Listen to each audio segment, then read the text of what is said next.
ಆತ್ಮೀಯ ಸಹೋದರ ಸಹೋದರಿಯರೆಲ್ಲರಿಗೂ ಈ ದಿನದ ಸತ್ಸಂಗಕ್ಕೆ ಹೃತ್ಪೂರ್ವಕವಾದ ಸ್ವಾಗತ.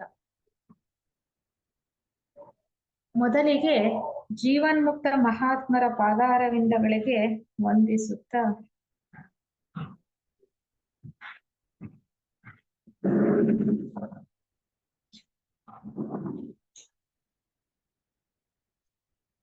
ಈ ದಿನದ ಒಂದು ತರಗತಿಯಲ್ಲಿ ನಾವು ಗುರು ಪೂರ್ಣಿಮೆ ಮತ್ತು ಆಷಾಢ ಉತ್ಸವದ ಬಗ್ಗೆ ಕೆಲವು ವಿಚಾರಗಳನ್ನ ತಿಳ್ಕೊಳ್ಳೋಣ. ಯಾಕೆಂದ್ರೆ ನಾಳೆ ಆಷಾಢ ಹುಣ್ಣಿಮೆ. ಆಷಾಢ ಹುಣ್ಣಿಮೆ ನಮ್ಮ ಹಿಂದೂ ಸಂಪ್ರದಾಯಸ್ಥರೆಲ್ಲರಿಗೂ ಅಲ್ಲದೆ ಬೌದ್ಧ ಮತದವ್ರಿಗೂ ಜೈನ ಮತದವ್ರಿಗೂ ಕೂಡ ಬಹಳ ಒಂದು ಪವಿತ್ರವಾದಂತಹ ದಿನ. ಗುರುಗಳ ಸ್ಮರಣೆ, ಗುರುಗಳಿಗೆ ನಮಿಸ್ತಕ್ಕಂತಹ, ಗುರುಗಳನ್ನ ಶಿಕ್ಷಕರನ್ನ ಜ್ಞಾಪಕ ಮಾಡ್ಕೊಳ್ತಕ್ಕಂತಹ, ಅವರಿಗೆ ಶ್ರದ್ಧಾ ಭಕ್ತಿ ಪೂರ್ವಕವಾದಂತಹ ನಮನಗಳನ್ನ ತಿಳಿಸುವಂತಹ ಒಂದು ಪವಿತ್ರವಾದಂತಹ ದಿನ ಈ ಗುರು ಪೂರ್ಣಿಮೆ ಅನ್ನುವಂಥದ್ದು. ಧಾರ್ಮಿಕ ವಲಯದಲ್ಲಿ ಅಷ್ಟೇ ಅಲ್ಲ, ಶೈಕ್ಷಣಿಕ ರಂಗದಲ್ಲೂ ಕೂಡ ಅಲ್ವಾ, ಮತ್ತೆ ವಿದ್ವಾಂಸ ವಲಯದಲ್ಲೂ ಕೂಡ ನಾವು ಗುರುಗಳಿಗೆ ನಮಿಸ್ತಕ್ಕಂಥದ್ದು, ಗುರುಗಳಿಗೆ ವಂದನೆಗಳನ್ನ ತಿಳಿಸ್ತಕ್ಕಂಥದ್ದು ವಾಡಿಕೆ ಅಲ್ವಾ. ಗುರುಗಳು ಅಂತಂದ್ರೆ ಯಾರು? ಈ ಹಬ್ಬವನ್ನ ನಾವು ಏನಕ್ಕೋಸ್ಕರ ಮಾಡ್ತೇವೆ ಅನ್ನುವಂಥದ್ದು ಬಹಳ ಮುಖ್ಯವಾಗಿರ್ತಕ್ಕಂತಹ ಒಂದು ವಿಚಾರ. ಈಗಾಗ್ಲೇ ಹೇಳಿದ ಹಾಗೆ ಹಿಂದೂಗಳಷ್ಟೇ ಅಲ್ಲ, ಬೌದ್ಧ ಮತದಲ್ಲೂ ಕೂಡ ಈ ಒಂದು ಗುರು ಪೂರ್ಣಿಮೆ ಆಷಾಢ ಹುಣ್ಣಿಮೆಯ ದಿನ ಆಚರಿಸ್ತಕ್ಕಂಥದ್ದು ಬಹಳ ಪವಿತ್ರವಾದಂತಹ ಒಂದು ದಿನ. ಯಾಕೆ ಅಂದ್ರೆ ಗೌತಮ ಬುದ್ಧ ಪ್ರಪ್ರಥಮವಾಗಿ ಧರ್ಮೋಪದೇಶದ ಅಂಗವಾಗಿ ಅಥವಾ ಧರ್ಮೋಪದೇಶವನ್ನ ಕೊಟ್ಟಂತಹ ದಿನ. ಬುದ್ಧರಿಗೆ, ಗೌತಮ ಬುದ್ಧರಿಗೆ ವೈಶಾಖ ಹುಣ್ಣಿಮೆಯಂದು ನಿರ್ವಾಣ ತಲುಪಿದ್ರು ಕೂಡ, ಆ ದಿನ ಅವರಿಗೆ ಜ್ಞಾನೋದಯವಾದ್ರೂ ಕೂಡ ಮೊಟ್ಟ ಮೊದಲನೆಯದಾಗಿ ಅವರು 5 ಜನ ಶಿಷ್ಯರಿಗೆ ಉಪದೇಶವನ್ನ ಕೊಡ್ತಕ್ಕಂಥದ್ದು ಈ ಆಷಾಢ ಹುಣ್ಣಿಮೆಯ ದಿನ.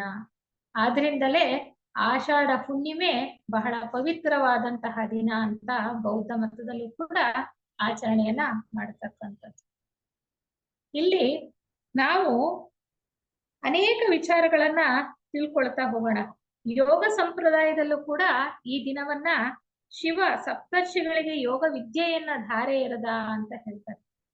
ಶಿವ ಸಪ್ತರ್ಷಿಗಳಿಗೆ ಯೋಗ ಧಾರೆಯನ್ನ ಎರೆದಿದ್ದು ಕೂಡ ಈ ಒಂದು ಪವಿತ್ರವಾದಂತಹ ದಿನದಂದು, ಅಂದ್ರೆ ಆಷಾಢ ಹುಣ್ಣಿಮೆಯಂದು.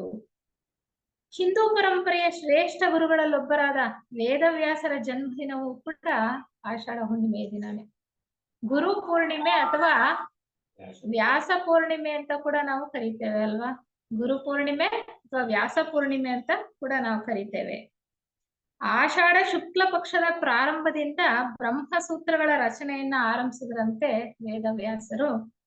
ಬ್ರಹ್ಮಸೂತ್ರಗಳ ಪಠನೆಯನ್ನು ಕೂಡ ಈ ದಿನ ಮಾಡ್ತಾರೆ, ವ್ಯಾಸ ಪೂರ್ಣಿಮೆ ಅಂತ ಹೇಳ್ತಾ ಈ ಬ್ರಹ್ಮಸೂತ್ರಗಳ ಪಠನೆಯನ್ನ ಕೂಡ ಮಾಡತಕ್ಕಂಥದ್ದು ವಾಡಿಕೆಯಲ್ಲಿದೆ. ಹಿಂದೂ ಧರ್ಮದ ಆಧ್ಯಾತ್ಮಿಕ ಪರಂಪರೆಯಲ್ಲಿ ತಮ್ಮ ಗುರುಗಳಿಗೆ ಕೃತಜ್ಞತೆಯನ್ನ ಸಲ್ಲಿಸುತ್ತಾ ಈ ಹಬ್ಬವನ್ನ ಬಹಳ ಶ್ರದ್ಧಾ ಭಕ್ತಿಗಳಿಂದ ನಾವು ಆಚರಣೆ ಮಾಡ್ಕೊಂಡು ಬಂದಿದ್ದೇವೆ. ಗುರುವನ್ನ ನಮ್ಮ ಸನಾತನ ಧರ್ಮದಲ್ಲಿ, ನಮ್ಮ ಪರಂಪರೆಯಲ್ಲಿ, ಭರತ ಖಂಡದ ಒಂದು ಪರಂಪರೆಯಲ್ಲಿ ದೇವರಿಗೆ ಸಮಾನ ಅಂತ ನಾವು ಹೇಳ್ತೀವಿ ಅಲ್ವಾ. ಗುರುಗಳು ದೇವರಿಗೆ ಸಮಾನ. ಅದಕ್ಕೆ ಹೇಳ್ತಕ್ಕಂಥದ್ದು ಗುರುರ್ ಬ್ರಹ್ಮ ಗುರುರ್ ವಿಷ್ಣು ಗುರುರ್ ದೇವೋ ಮಹೇಶ್ವರ, ಗುರು ಸಾಕ್ಷಾತ್ ಪರಬ್ರಹ್ಮ ತಸ್ಮೈ ಶ್ರೀ ಗುರವೇ ನಮಃ. ಬ್ರಹ್ಮ ವಿಷ್ಣು ಮಹೇಶ್ವರ ಎಲ್ಲರನ್ನು ಕೂಡ ನಾವು ಆ ಗುರುಗಳಲ್ಲೇ ಕಾಣ್ತಕ್ಕಂಥದ್ದು. ಪರಬ್ರಹ್ಮನೂ ಕೂಡ ಅಂದ್ರೆ ಅದಕ್ಕಿಂತ ಅತೀತನಾದ, ತ್ರಿಗುಣಾತೀತನಾದಂತಹ ಆ ಪರಬ್ರಹ್ಮನೂ ಕೂಡ ಆ ಗುರುವಿಗೆ ಸಮಾನವೇ. ಅದು ಪರಮ ಬ್ರಹ್ಮ, ಆ ಎಲ್ಲಕ್ಕಿಂತ ಹೆಚ್ಚಾದಂತಹ ಒಂದು ನಾವು ಸಲ್ಲಿಸ್ತಕ್ಕಂತಹ ಒಂದು ಭಕ್ತಿಪೂರ್ವಕ ನಮನ ಅಂತ ಹೇಳ್ಬೋದು. ಇಲ್ಲಿ ಗುರು ಅನ್ನೋದಕ್ಕೆ ಬಹಳ ವಿಶಾಲವಾದಂತಹ ಅರ್ಥ ಇದೆ. ನಮಗೆಲ್ಲ ಚೆನ್ನಾಗಿ ಗೊತ್ತಿರ್ಬೋದು ಅಲ್ವಾ? ಗು ಅಂತಂದ್ರೆ ಕತ್ತಲೆ ಅಥವಾ ಅಂಧಕಾರ ಅಂತ ಹೇಳ್ತಾರೆ. ಅದು ಅಜ್ಞಾನದ ಪ್ರತೀಕ. ರು ಅಂತಂದ್ರೆ ಆ ಅಜ್ಞಾನವನ್ನ ಕಳೀತಕ್ಕಂಥದ್ದು ಅಥವಾ ತೊಡೆದು ಹಾಕುವಂತಹವನು ಅಂತ. ಅಂದ್ರೆ ಯಾರು ನಮ್ಗೆ ಬೆಳಕನ್ನ ತೋರಿಸ್ತಾರೋ, ಯಾವ ಬೆಳಕು? ಜ್ಞಾನದ ಬೆಳಕನ್ನ ತೋರಿಸ್ತಕ್ಕಂಥವ್ರನ್ನ ನಾವು ಗುರು ಅಂತ ಕರೀತಕ್ಕಂಥದ್ದು. ಅದಕ್ಕೆ ಹೇಳ್ತಾರೆ ಆಧ್ಯಾತ್ಮ ಪಥದಲ್ಲಿ ಗುರುವಿಗೆ ಬಹಳ ಉನ್ನತವಾದಂತಹ ಸ್ಥಾನ ಅಲ್ವಾ? ಮುಂದೆ ಗುರಿ, ಹಿಂದೆ ಗುರು. ಗುರಿ ಜೀವನದಲ್ಲಿ ಒಂದು ಉದ್ದೇಶ ಇರ್ಬೇಕು. ನಾವು ಯಾಕೋಸ್ಕರ ಇಲ್ಲಿ ಬಂದಿದ್ದೇವೆ, ಯಾಕೋಸ್ಕರ ಮನುಷ್ಯರಾಗಿ ಜನ್ಮವನ್ನ ಪಡ್ಕೊಂಡಿದ್ದೇವೆ, ಉದ್ದೇಶ ಏನು, ಜೀವನದ ಉದ್ದೇಶ ಏನು ಅಂತ ತಿಳ್ಕೊಳ್ತಾ ನಮ್ಮ ಗುರಿಯನ್ನ ನಾವು ತಲುಪಬೇಕು ಅಂದ್ರೆ ನಮ್ಮ ಹಿಂದೆ ಮಾರ್ಗದರ್ಶಕರಾಗಿ ಗುರುಗಳು ಯಾವಾಗ್ಲೂ ಇರಬಹುದು ಅನ್ನುವಂತಹ ಒಂದು ಭಾವ ನಮ್ಮಲ್ಲಿ. ಯಾಕೆಂದ್ರೆ ಅದು ಬಹಳ ಮುಖ್ಯವೂ ಕೂಡ ಆಧ್ಯಾತ್ಮ ಪಥದಲ್ಲಿ. ಮನುಷ್ಯ ಜನ್ಮವನ್ನ ಪಡೆದಾರಂಭದಿಂದ ನಾವು ಬೇರೆಯವರಿಂದ ಶಿಕ್ಷಣವನ್ನ ಪಡ್ಕೊಳ್ತಾನೇ ಬಂದಿದ್ದೇವೆ ಅಲ್ವಾ? ಪ್ರತಿಯೊಂದು ಹಂತದಲ್ಲೂ ಕೂಡ ನಾವು ಶಿಕ್ಷಣವನ್ನ ಪಡ್ಕೊಳ್ತಾನೇ ಇದ್ದೇವೆ. ಪ್ರಪ್ರಥಮ ಬಾರಿಗೆ ತಾಯಿಯಿಂದಲೇ ಶಿಕ್ಷಣವನ್ನ ಪಡ್ಕೊಳ್ತಕ್ಕಂಥದ್ದು. ಒಂದು ಪುಟ್ಟ ಮಗು ಎದ್ದು ಓಡಾಡೋದನ್ನ ಕಲಿಯೋದಕ್ಕೂ, ಮಾತನಾಡೋದಕ್ಕೂ, ಒಂದು ಬಟ್ಟೆ ಹಾಕೊಳ್ಳಕ್ಕೆ ಅದನ್ನ ಕಲಿಯೋದಕ್ಕೂ ಕೂಡ ಪ್ರತಿಯೊಂದನ್ನ ಕಲಿಸೋದು ಕೂಡ ತಾಯಿಯೇ ಅಲ್ವಾ? ಹೀಗೆ ಅದರಿಂದಾನೇ ಹೇಳ್ತಾರೆ ಮನೆಯೇ ಮೊದಲ ಪಾಠಶಾಲೆ, ಜನನಿ ತಾನೇ ಮೊದಲ ಗುರುವು, ಜನನಿಯಿಂದ ಪಾಠ ಕಲಿತ ಜನರು ಧನ್ಯರು ಅಂತ ಹೇಳ್ತಕ್ಕಂಥದ್ದು ನಮ್ಗೆಲ್ಲ ಗೊತ್ತಿದೆ. ಹಾಗೆ ಪ್ರತಿಯೊಂದು ಹಂತದಲ್ಲೂ ಕೂಡ ಮನುಷ್ಯ ಬೇರೆಯವರಿಂದ ಕಲ್ತ್ಕೊಳ್ತಾನೇ ಬಂದಿದ್ದಾನೆ. ಮನೆಯಿಂದ ಹೊರಗಡೆ ಬಂದ ನಂತರ ಶಾಲೆಯಲ್ಲಿ, ಒಂದು ಶಿಕ್ಷಣ ಕ್ಷೇತ್ರದಲ್ಲಿ ಗುರುಗಳಿರ್ತಕ್ಕಂಥದ್ದು. ನಾವು ಯಾವುದೇ ಒಂದು ವಿಷಯವನ್ನ ಕಲಿಬೇಕು ಅಂದ್ರೂ ಕೂಡ ಗುರುಗಳ ಮುಖೇನ ನಾವು ಶಿಕ್ಷಣವನ್ನ ಪಡ್ಕೊಳ್ತಾ ಬಂದಿದ್ದೇವೆ. ಅದು ಯಾವುದೇ ಒಂದು ವಿಷಯವಾಗಿರ್ಬೋದು. ಹಾಗೆ ಒಂದು ಸಂಗೀತ ಕಲಿಯೋದಿರ್ಬೋದು, ಒಂದು ಚಿತ್ರಕಲೆ ಇರ್ಬೋದು, ಅಥವಾ ಶಾಲೆಯ ಆಟ ಪಾಠಗಳಿರ್ಬೋದು, ಪ್ರತಿಯೊಂದನ್ನು ಕೂಡ ನಾವು ಗುರುಗಳಿಂದನೇ ಕಲ್ತ್ಕೊಳ್ತಾ ಬಂದಿದ್ದೇವೆ. ಈ ಎಲ್ಲ ಶಿಕ್ಷಣ ಲೌಕಿಕದಲ್ಲಿ ಪ್ರಾಪಂಚಿಕ ವಿಷಯ ವಸ್ತುಗಳನ್ನ ಅರಿಯುವುದರಿಂದ ಹಿಡಿದು ಇಲ್ಲಿ ಪ್ರಪಂಚದಲ್ಲಿ ವ್ಯವಹಾರ ಮಾಡುವುದರವರೆಗೆ ಪ್ರತಿಯೊಂದನ್ನು ಕೂಡ ನಾವು ತಿಳ್ಕೊಳ್ತಾ ಬಂದಿದ್ದೇವೆ. ಪ್ರತಿಯೊಂದಕ್ಕೂ ಕೂಡ ನಾವು ಶಿಕ್ಷಣವನ್ನು ಪಡ್ಕೊಳ್ತೇವೆ ಅಲ್ವಾ? ಒಂದು ಕಾರ್ ಡ್ರೈವಿಂಗ್ ಮಾಡ್ಬೇಕು ಅಂದ್ರೂ ಕೂಡ ನಾವು ಹೋಗಿ ಶಾಲೆಯಲ್ಲಿ ಕಲ್ತ್ಕೊಂಡ್ ಬರ್ತೇವೆ. ನಾವೇ ಯಾವುದನ್ನು ಕೂಡ ಕಲಿಯಕ್ಕೆ ಕಷ್ಟ ಅಥವಾ ಕಲಿತಾ ಇಲ್ಲ. ಯಾಕೆಂದ್ರೆ ಇರೋದೇ ಹಾಗೆ, ಪ್ರಪಂಚ ಹೊರಗಡೆ ಇರ್ತಕ್ಕಂಥದ್ದು ನೋಡಿ ಪ್ರತಿಯೊಬ್ಬರಿಂದನೂ ನಾವು ಕಲಿತಾ ಬರ್ತೇವೆ. ಹಾಗೆ ಪ್ರತಿಯೊಂದನ್ನು ಈಗ ಲೌಕಿಕದಲ್ಲೇ, ವ್ಯವಹಾರದಲ್ಲೇ ಪ್ರತಿಯೊಂದನ್ನು ನಾವು ಕಲೀಲಿಕ್ಕೆ ಒಬ್ಬ ಶಿಕ್ಷಕ ಬೇಕು ಅಂತಂದ್ರೆ ಆಧ್ಯಾತ್ಮ ಪಥದಲ್ಲಿ ಆ ಪರಾವಿದ್ಯೆಯನ್ನ ಕಲಿಯೋದಕ್ಕೆ, ಆಧ್ಯಾತ್ಮ ಜೀವನದಲ್ಲಿ ಸರಿಯಾದ ಹೆಜ್ಜೆಗಳನ್ನು ಇಟ್ಟು ನಮ್ಮ ಗಮ್ಯವನ್ನ ತಲುಪಬೇಕು ಅಂತಂದ್ರೆ, ಅಂದ್ರೆ ನಮ್ಮ ಗಮ್ಯ ಯಾವುದು? ನಾವೆಲ್ಲ ಬಂದಿರ್ತಕ್ಕಂಥದ್ದು ಪರಮಾತ್ಮನ ಒಂದು ಕಿಡಿಯಾಗಿ ಹೊರಟು ಬಂದಿದ್ದೇವೆ. ಅನೇಕ ಜೀವ ವರ್ಗಗಳಲ್ಲಿ ಸಂಸರಣೆಯನ್ನ ಮಾಡ್ಕೊಳ್ತಾ ಈಗ ಮನುಷ್ಯ ವರ್ಗಕ್ಕೆ ಬಂದು ತಲುಪಿದ್ದೇವೆ. ಅತ್ಯಂತ ಮುಂದುವರೆದಿರತಕ್ಕಂತಹ ಜೀವಿ ಮನುಷ್ಯ. ಪರಮಾತ್ಮ ಎಲ್ಲ ಸ್ವಾತಂತ್ರ್ಯವನ್ನ ಕೊಟ್ಟುಬಿಟ್ಟಿದ್ದಾನೆ. ಆತ ಈಗ ಮುಂದುವರೆದು ಸಾಧನೆಯನ್ನ ಮಾಡಿ ಪರಮಾತ್ಮನನ್ನೇ ಹೋಗಿ ಸೇರ್ಬೇಕಾಗಿರ್ತಕ್ಕಂಥದ್ದೇ ಜೀವನದ ಮುಖ್ಯವಾದಂತಹ ಉದ್ದೇಶ. ಆಧ್ಯಾತ್ಮ ಸಾಧಕ ಸಾಧನೆಯನ್ನ ಮಾಡ್ತಾ ಇರೋದೇ ಈ ಒಂದು ನಿಟ್ಟಿನಲ್ಲಿ ಅಲ್ವಾ? ಆದ್ರಿಂದ ಆಧ್ಯಾತ್ಮ ಜೀವನದಲ್ಲಿ ಈ ಗುರುವಿನ ಪಾತ್ರ ಅಂತ ಹೇಳ್ತೀವಲ್ಲ, ಅದು ಬಹಳ ಬಹಳ ಮುಖ್ಯವಾಗಿರ್ತಕ್ಕಂಥದ್ದು. ಅದು ಪರಾವಿದ್ಯೆ, ಪರಮಾತ್ಮನನ್ನ ಕುರಿತಾದಂತಹ ವಿದ್ಯೆ, ಆತ್ಮವಿದ್ಯೆ, ಆತ್ಮಜ್ಞಾನವನ್ನ ಪಡ್ಕೊಳ್ತಕ್ಕಂಥದಷ್ಟು ಸುಲಭವಲ್ಲ. ಹೊರಗಿನ ಈ ಅಪರಾವಿದ್ಯೆಯನ್ನ ಕಲಿಯೋದಕ್ಕೆ ನಮ್ಗೆ ಎಷ್ಟು ಜನ ಶಿಕ್ಷಕರು ಬೇಕು ಅಲ್ವಾ? ಪ್ರತಿಯೊಂದು ಕಲಿಯೋದಕ್ಕೂ ಕೂಡ ನಮ್ಗೆ ಶಿಕ್ಷಕರು ಬೇಕು. ಅಂಥದ್ರಲ್ಲಿ ಆ ಪರಾವಿದ್ಯೆಯನ್ನ ಕಲ್ತ್ಕೊಳ್ಳೋದಕ್ಕೆ, ಆತ್ಮ ಜ್ಞಾನವನ್ನ ಪಡ್ಕೊಳ್ಳೋದಕ್ಕೆ ನಿಜವಾದ ಆತ್ಮ ನಿಷ್ಠೆಯಲ್ಲಿ ಅಥವಾ ಬ್ರಹ್ಮ ನಿಷ್ಠೆಯಲ್ಲಿ ಇರ್ತಕ್ಕಂತಹ ಗುರು ಬೇಕು. ಅಂತಹ ಉತ್ಕೃಷ್ಟವಾದಂತಹ ಗುರುವನ್ನ ಅರಸಿ ಹೊರಡತಕ್ಕಂಥವ್ರು ನಾವು ಮನುಷ್ಯರು ಆಧ್ಯಾತ್ಮ ಪಥದಲ್ಲಿ. ಅದು ಬಹಳ ಮುಖ್ಯವಾಗಿರ್ತಕ್ಕಂಥದ್ದು. ಎಂತಹ ಗುರುವನ್ನ ನಾವು ಅರಸಿ ಹೋಗ್ಬೇಕು, ಎಂತಹ ಗುರುವನ್ನ ಸಾನ್ನಿಧ್ಯದಲ್ಲಿದ್ದು ನಾವು ಕಲ್ತ್ಕೊಳ್ಬೇಕು ಆಧ್ಯಾತ್ಮ ವಿದ್ಯೆಯನ್ನ ಅನ್ನೋದು ಬಹಳ ಮುಖ್ಯವಾಗ್ತಕ್ಕಂಥದ್ದು. ನಾವು ಥಿಯೋಸಾಫಿಕಲ್ ಸೊಸೈಟಿಯ ಸದಸ್ಯರಾಗಿದ್ದೇವೆ ಅಲ್ವಾ? ನಾವು ಥಿಯೋಸಾಫಿಕಲ್ ಸೊಸೈಟಿಯ ಸದಸ್ಯರಾಗಿ ನಿಜವಾಗ್ಲೂ ಗುರುಗಳು ಅಂತ ನಂಬೋದು ಯಾರನ್ನ? ಜೀವನ್ಮುಕ್ತ ಮಹಾತ್ಮರನ್ನೇ ನಾವು ಗುರುಗಳು ಅಂತ ಎಣಿಸಿರ್ತಕ್ಕಂಥದ್ದು. ಜೀವನ್ಮುಕ್ತ ಮಹಾತ್ಮರನ್ನೇ ನಾವು ನಂಬಿ ಈ ಒಂದು ಥಿಯೋಸಾಫಿಕಲ್ ಸೊಸೈಟಿಯ ಸದಸ್ಯರಾಗಿರ್ತಕ್ಕಂಥದ್ದು. ಥಿಯೋಸಾಫಿಕಲ್ ಸೊಸೈಟಿಯನ್ನ ಸ್ಥಾಪನೆ ಮಾಡಿದ್ದು ಕೂಡ ಜೀವನ್ಮುಕ್ತ ಮಹಾತ್ಮರೇ. ಮಹಾತ್ಮ ಮೌರ್ಯರು ಮತ್ತು ಮಹಾತ್ಮ ಕುತುಮಿಯವರು ಹೊರಗಿನ ಬಾಹ್ಯದಲ್ಲಿ HPB ಅಂದ್ರೆ HP ಬ್ಲವಾಟ್ಸ್ಕಿ ಅಮ್ಮನವರು ಮತ್ತು HS ಆಲ್ಕಾಟ್ರ ಮುಖಾಂತರ ಈ ಒಂದು ಆಧ್ಯಾತ್ಮ ಸಂಸ್ಥೆಯನ್ನ ಪ್ರಾರಂಭ ಮಾಡಿಸಿದ್ರು. ಅಂದ್ರೆ ಮೂಲದಲ್ಲಿ ಆಂತರ್ಯದಲ್ಲಿ ಯಾರು ಈ ಒಂದು ಸಂಸ್ಥೆಗೆ ಪ್ರೋತ್ಸಾಹವನ್ನು ಕೊಟ್ಟು ಮಾರ್ಗದರ್ಶನವನ್ನ ಕೊಟ್ಟು ಪ್ರಾರಂಭ ಮಾಡಿಸಿದ್ದು ಅಂದ್ರೆ ಮಹಾತ್ಮ ಕುತುಮಿಯವರು ಮತ್ತು ಮೌರ್ಯರು. ಅಂತಹ ಉದಾತ್ತವಾದಂತಹ ಒಂದು ಆಧ್ಯಾತ್ಮ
ಕಲಿತಕ್ಕಂಥದ್ದು. ಆಶ್ರಮಗಳಲ್ಲಿ ಗುರುಗಳ ಸೇವೆ ಮಾಡಿಕೊಂಡು ಅವರ ಒಂದು ಸಾನ್ನಿಧ್ಯದಲ್ಲಿ ಅವರನ್ನ ನೋಡ್ತಾ ಕಲಿತಕ್ಕಂಥದ್ದೇ ಎಷ್ಟೋ ಇರ್ತಾ ಇತ್ತು. ಅವರು ಹೇಳೋದನ್ನ ಕೇಳಿಸ್ಕೊಂಡು ಕಲಿಯೋದೊಂದೇ ಅಲ್ಲ, ಆ ಗುರುಗಳ ಒಂದು ದಿನಚರಿ, ಅವರ ಒಂದು ಜೀವನ ಶೈಲಿ, ಆ ಸರಳತೆ, ಅದನ್ನ ನೋಡಿ ಕಲಿತಕ್ಕಂಥದ್ದೇ ಎಷ್ಟೋ ಇರ್ತಾ ಇತ್ತು. ಆ ರೀತಿಯ ಗುರು ಪರಂಪರೆ ನಮ್ಮ ಭರತ ಖಂಡದಲ್ಲಿ ಹಿಂದೂ ಸಂಸ್ಕೃತಿಯಲ್ಲಿ ಬಹಳ ಕಾಲದಿಂದ ಬಂದಿರತಕ್ಕಂಥದ್ದು. ಆದ್ರಿಂದ ಗುರುಗಳನ್ನ ನಾವು ಸರಿಯಾಗಿ ನಾವು ಗಮನಿಸ್ಬೇಕು ಅಥವಾ ಅವರನ್ನ ಗುರುತಿಸ್ಬೇಕಾಗಿ. ನಾವು ಜೀವನ್ಮುಕ್ತ ಗುರುಗಳು ಅಂತ ಮಹಾತ್ಮರು ಅಂತ ಅನ್ಕೊಂಡ್ವಲ್ಲ, ಅವ್ರು ಯಾರು? ಜೀವನ್ಮುಕ್ತ ಮಹಾತ್ಮರು ಅಂದ್ರೆ ಯಾರು? ಅವರು ಮಾನವರಲ್ಲೇ ಶ್ರೇಷ್ಠರು ಅಂತ ಹೇಳ್ತಕ್ಕಂಥ. ಅಂದ್ರೆ ಮಾನವರಾಗಿ ಹುಟ್ಟಿ ಮಾನವಾತೀತ ಸ್ಥಿತಿಯನ್ನ ಮುಟ್ಟಿ ದೇವಮಾನವರಾಗಿರ್ತಕ್ಕಂಥ. ನಮ್ಮ ಹಾಗೆಯೇ ಮನುಷ್ಯರಾಗಿ ಹುಟ್ಟಿ ಆಧ್ಯಾತ್ಮ ಪಥದಲ್ಲಿ ಸಾಧನೆಯನ್ನ ಮಾಡಿ ಈ ಸಂಸಾರ ಚಕ್ರದಿಂದ ಬಿಡಿಸ್ಕೊಂಡು ಅವರು ಮೋಕ್ಷವನ್ನ ಪಡ್ಕೊಂಡು ಜೀವನ್ಮುಕ್ತರಾಗಿರ್ತಕ್ಕಂಥವ್ರು, ದೇವಮಾನವರಾಗಿರ್ತಕ್ಕಂಥವ್ರು, ದೈವತ್ವದ ಗುಣಗಳನ್ನ ಸಾಕಾರಗೊಳಿಸ್ಕೊಂಡಿರ್ತಕ್ಕಂಥವ್ರು ಜೀವನ್ಮುಕ್ತ ಮಹಾತ್ಮರು. ಇಂತಹ ಒಂದು ಪ್ರತಿಭಾಶಾಲಿಗಳು ನಮ್ಗೆಲ್ಲ ಮುಂದಾಳಾಗಿದ್ದು ನಾವು ಮುಂದೆ ನಡೆದು ಹೋಗ್ಬೇಕಾಗಿರ್ತಕ್ಕಂಥ ದಾರಿ ಮೇಲೆ ಬೆಳಕನ್ನ ಚೆಲ್ತಾ ಇದ್ದಾರೆ. ಸತತವಾಗಿ ನಮಗೆ ಅವರು ದಾರಿಯನ್ನ ತೋರಿಸ್ತಕ್ಕಂತಹ ಒಂದು ಕೆಲಸವನ್ನ ಮಾಡ್ತಾ ಬಂದಿದ್ದಾರೆ. ಅದು ನಮ್ ಕಣ್ಣಿಗೆ ಕಾಣಿಸ್ತಾ ಇದೆಯೋ ಇಲ್ವೋ, ನಾವು ಯಾವಾಗ ಒಂದು ಮಟ್ಟದಲ್ಲಿ ಸಿದ್ಧತೆಯನ್ನ ಪಡ್ಕೊಳ್ತೀವೋ ಆಗ ಮಹಾತ್ಮರ ಸಾನ್ನಿಧ್ಯವನ್ನು ನಾವು ಪಡ್ಕೊಳ್ಳೋಕ್ ಸಾಧ್ಯ, ಅವರನ್ನ ಗುರುತಿಸೋದು ಕೂಡ ಸಾಧ್ಯತೆ ಇರುವಂತದ್ದು. ಆದ್ರೆ ನಮ್ಮನ್ನ ನಾವು ಮೊದಲು ಪರಿಶುದ್ಧ ಮಾಡ್ಕೊಳ್ಬೇಕು. ಕಾಯ ವಾಚ ಮನಸ ಪರಿಶುದ್ಧತೆಯನ್ನ ಕಾಯ್ದುಕೊಂಡ್ರೆ ಮಾತ್ರ ನಿಜವಾದ ಜೀವನ್ಮುಕ್ತ ಮಹಾತ್ಮರ ಒಂದು ಸಾನ್ನಿಧ್ಯಕ್ಕೆ ನಾವು ಹೋಗೋದಕ್ಕೆ ಸಾಧ್ಯ, ಅವರ ಒಬ್ಬ ಶಿಷ್ಯರಾಗೋದಕ್ಕೆ ನಾವು ಸಾಧ್ಯ. ಅದಕ್ಕೆ ಹೇಳತಕ್ಕಂಥದ್ದು, ನಿಜವಾಗ್ಲೂ ನಾವು ನಡೀತಕ್ಕಂತಹ ಆಧ್ಯಾತ್ಮ ಪಥಕ್ಕೆ ಅಥವಾ ದಾರಿಯಲ್ಲಿ ಬೆಳಕನ್ನ ತೋರತಕ್ಕಂಥವರೇ ಜೀವನ್ಮುಕ್ತ ಮಹಾತ್ಮರು. ನಮ್ಮಲ್ಲಿ ಬಹಳ ಉನ್ನತವಾದಂತಹ ಒಂದು ಶ್ಲೋಕ ಇರ್ತಕ್ಕಂಥ, ಅಸತೋಮ ಸದ್ಗಮಯ ತಮಸೋಮ ಜ್ಯೋತಿರ್ಗಮಯ ಮೃತ್ಯೋರ್ಮ ಅಮೃತಂಗಮಯ. ಅಂದ್ರೆ ಅಸತ್ತಿನಿಂದ ಸತ್ಯನ ಕಡೆಗೆ ನಡೆಸ್ತಕ್ಕಂಥವ್ರು. ಸತ್ಯ ಯಾವುದು ಅಸತ್ಯ ಯಾವುದು ಅಲ್ವಾ, ಆತ್ಮ ಅನಾತ್ಮ ಯಾವುದು ಅಂತಕ್ಕಂಥದ್ದನ್ನ ವಿಂಗಡಿಸಿ ವಿವೇಚನೆಯಿಂದ ತಿಳ್ಕೊಳ್ತಕ್ಕಂಥದ್ದು ಬಹಳ ಮುಖ್ಯ. ಆಧ್ಯಾತ್ಮ ಪಥದಲ್ಲಿ ಇರ್ತಕ್ಕಂತಹ ಆಧ್ಯಾತ್ಮ ಸಾಧಕನಿಗೆ. ಹಾಗೆ ತಮಸೋಮ ಜ್ಯೋತಿರ್ಗಮಯ, ತಮಸ್ಸಿನಿಂದ ಅಥವಾ ಕತ್ತಲಿನಿಂದ ಬೆಳಕಿನ ಕಡೆಗೆ ನಮ್ಮನ್ನ ಒಯ್ತಕ್ಕಂಥದ್ದು. ಈ ಒಂದು ಲೌಕಿಕ ಪ್ರಪಂಚ ಅನ್ನುವಂಥದ್ದು ಅಂಧಕಾರದಿಂದ ತುಂಬಿದೆ. ಇಲ್ಲಿ ದುಃಖ ಹೆಚ್ಚಾಗಿದೆ ಅಲ್ವಾ? ನಾನೇ ಈ ದೇಹ, ನಾನೇ ಈ ಮನಸ್ಸು, ಅಥವಾ ನಾನು ಈ ಭಾವನೆಗಳು ಅಂತ ತಿಳ್ಕೊಂಡು ನಾವು ಈ ಪ್ರಪಂಚದಲ್ಲಿ ಜೀವನವನ್ನ ಮಾಡ್ತಾ ಇದ್ದೇವೆ. ಈ ಎಲ್ಲವೂ ಮಿಥ್ಯೆ ಅಲ್ವಾ? ಬ್ರಹ್ಮ ಸತ್ಯ ಜಗನ್ಮಿಥ್ಯ ಅಂತ ಹೇಳಿರ್ತಕ್ಕಂಥದ್ದು ವೇದಾಂತಗಳಲ್ಲಿ. ಹೀಗೆ ನಾವು ಈ ಒಂದು ಅಶಾಶ್ವತವಾದಂತಹ ಲೌಕಿಕ ಪ್ರಾಪಂಚಿಕ ಬಂಧನದಿಂದ ಬಿಡಿಸ್ಕೊಂಡು ಹೋಗ್ಬೇಕು ಅಂತಂದ್ರೆ ಆ ಗುರುವಿನ ಒಂದು ಮಾರ್ಗದರ್ಶನ, ಗುರು ನೀಡ್ತಕ್ಕಂತಹ ಬೆಳಕು ಬಹಳ ಮುಖ್ಯ ಅನ್ನುವಂತಹ ವಿಚಾರವನ್ನ ನಾವು ತಿಳ್ಕೊಳ್ಬೇಕು. ಈ ಜೀವನ್ ಮುಕ್ತರು ಅಂತಂದ್ರೆ ಎಲ್ಲಿರ್ತಾರೆ, ಅವ್ರು ಏನ್ ಮಾಡ್ತಾರೆ? ಯಾಕೆಂದ್ರೆ ಜೀವನ್ ಮುಕ್ತ ಮಹಾತ್ಮರೇ ನಮ್ಗೆ ಗುರುಗಳು. ನಾವು ಥಿಯೋಸಾಫಿಕಲ್ ಸೊಸೈಟಿ ಸದಸ್ಯರಾಗಿ ಮುಖ್ಯವಾಗಿ ನಾವು ತಿಳ್ಕೊಳ್ತಕ್ಕಂಥದ್ದೇ ಜೀವನ್ ಮುಕ್ತ ಮಹಾತ್ಮರು ನಮ್ಮ ಗುರುಗಳು, ದಾರಿ ತೋರಿಸ್ತಕ್ಕಂಥವ್ರು. ಅವರು ಯಾವಾಗ್ಲೂ ಕೂಡ ಮಾನವ ಕೋಟಿಯ ಕಲ್ಯಾಣಕ್ಕಾಗಿ, ಮಾನವ ಕೋಟಿಯ ಸೇವೆಗಾಗಿ ತಮ್ಮ ಜೀವನವನ್ನೇ ಮುಡುಪಾಗಿಟ್ಟಿರ್ತಾರೆ. ಅವರು ಜೀವನ್ ಮುಕ್ತರು, ಮತ್ತೆ ಇಲ್ಲಿ ಹುಟ್ಟು ಬರ್ಬೇಕಾಗಿಲ್ಲ, ಸಂಸಾರಿಗಳಾಗಬೇಕಾಗಿಲ್ಲ.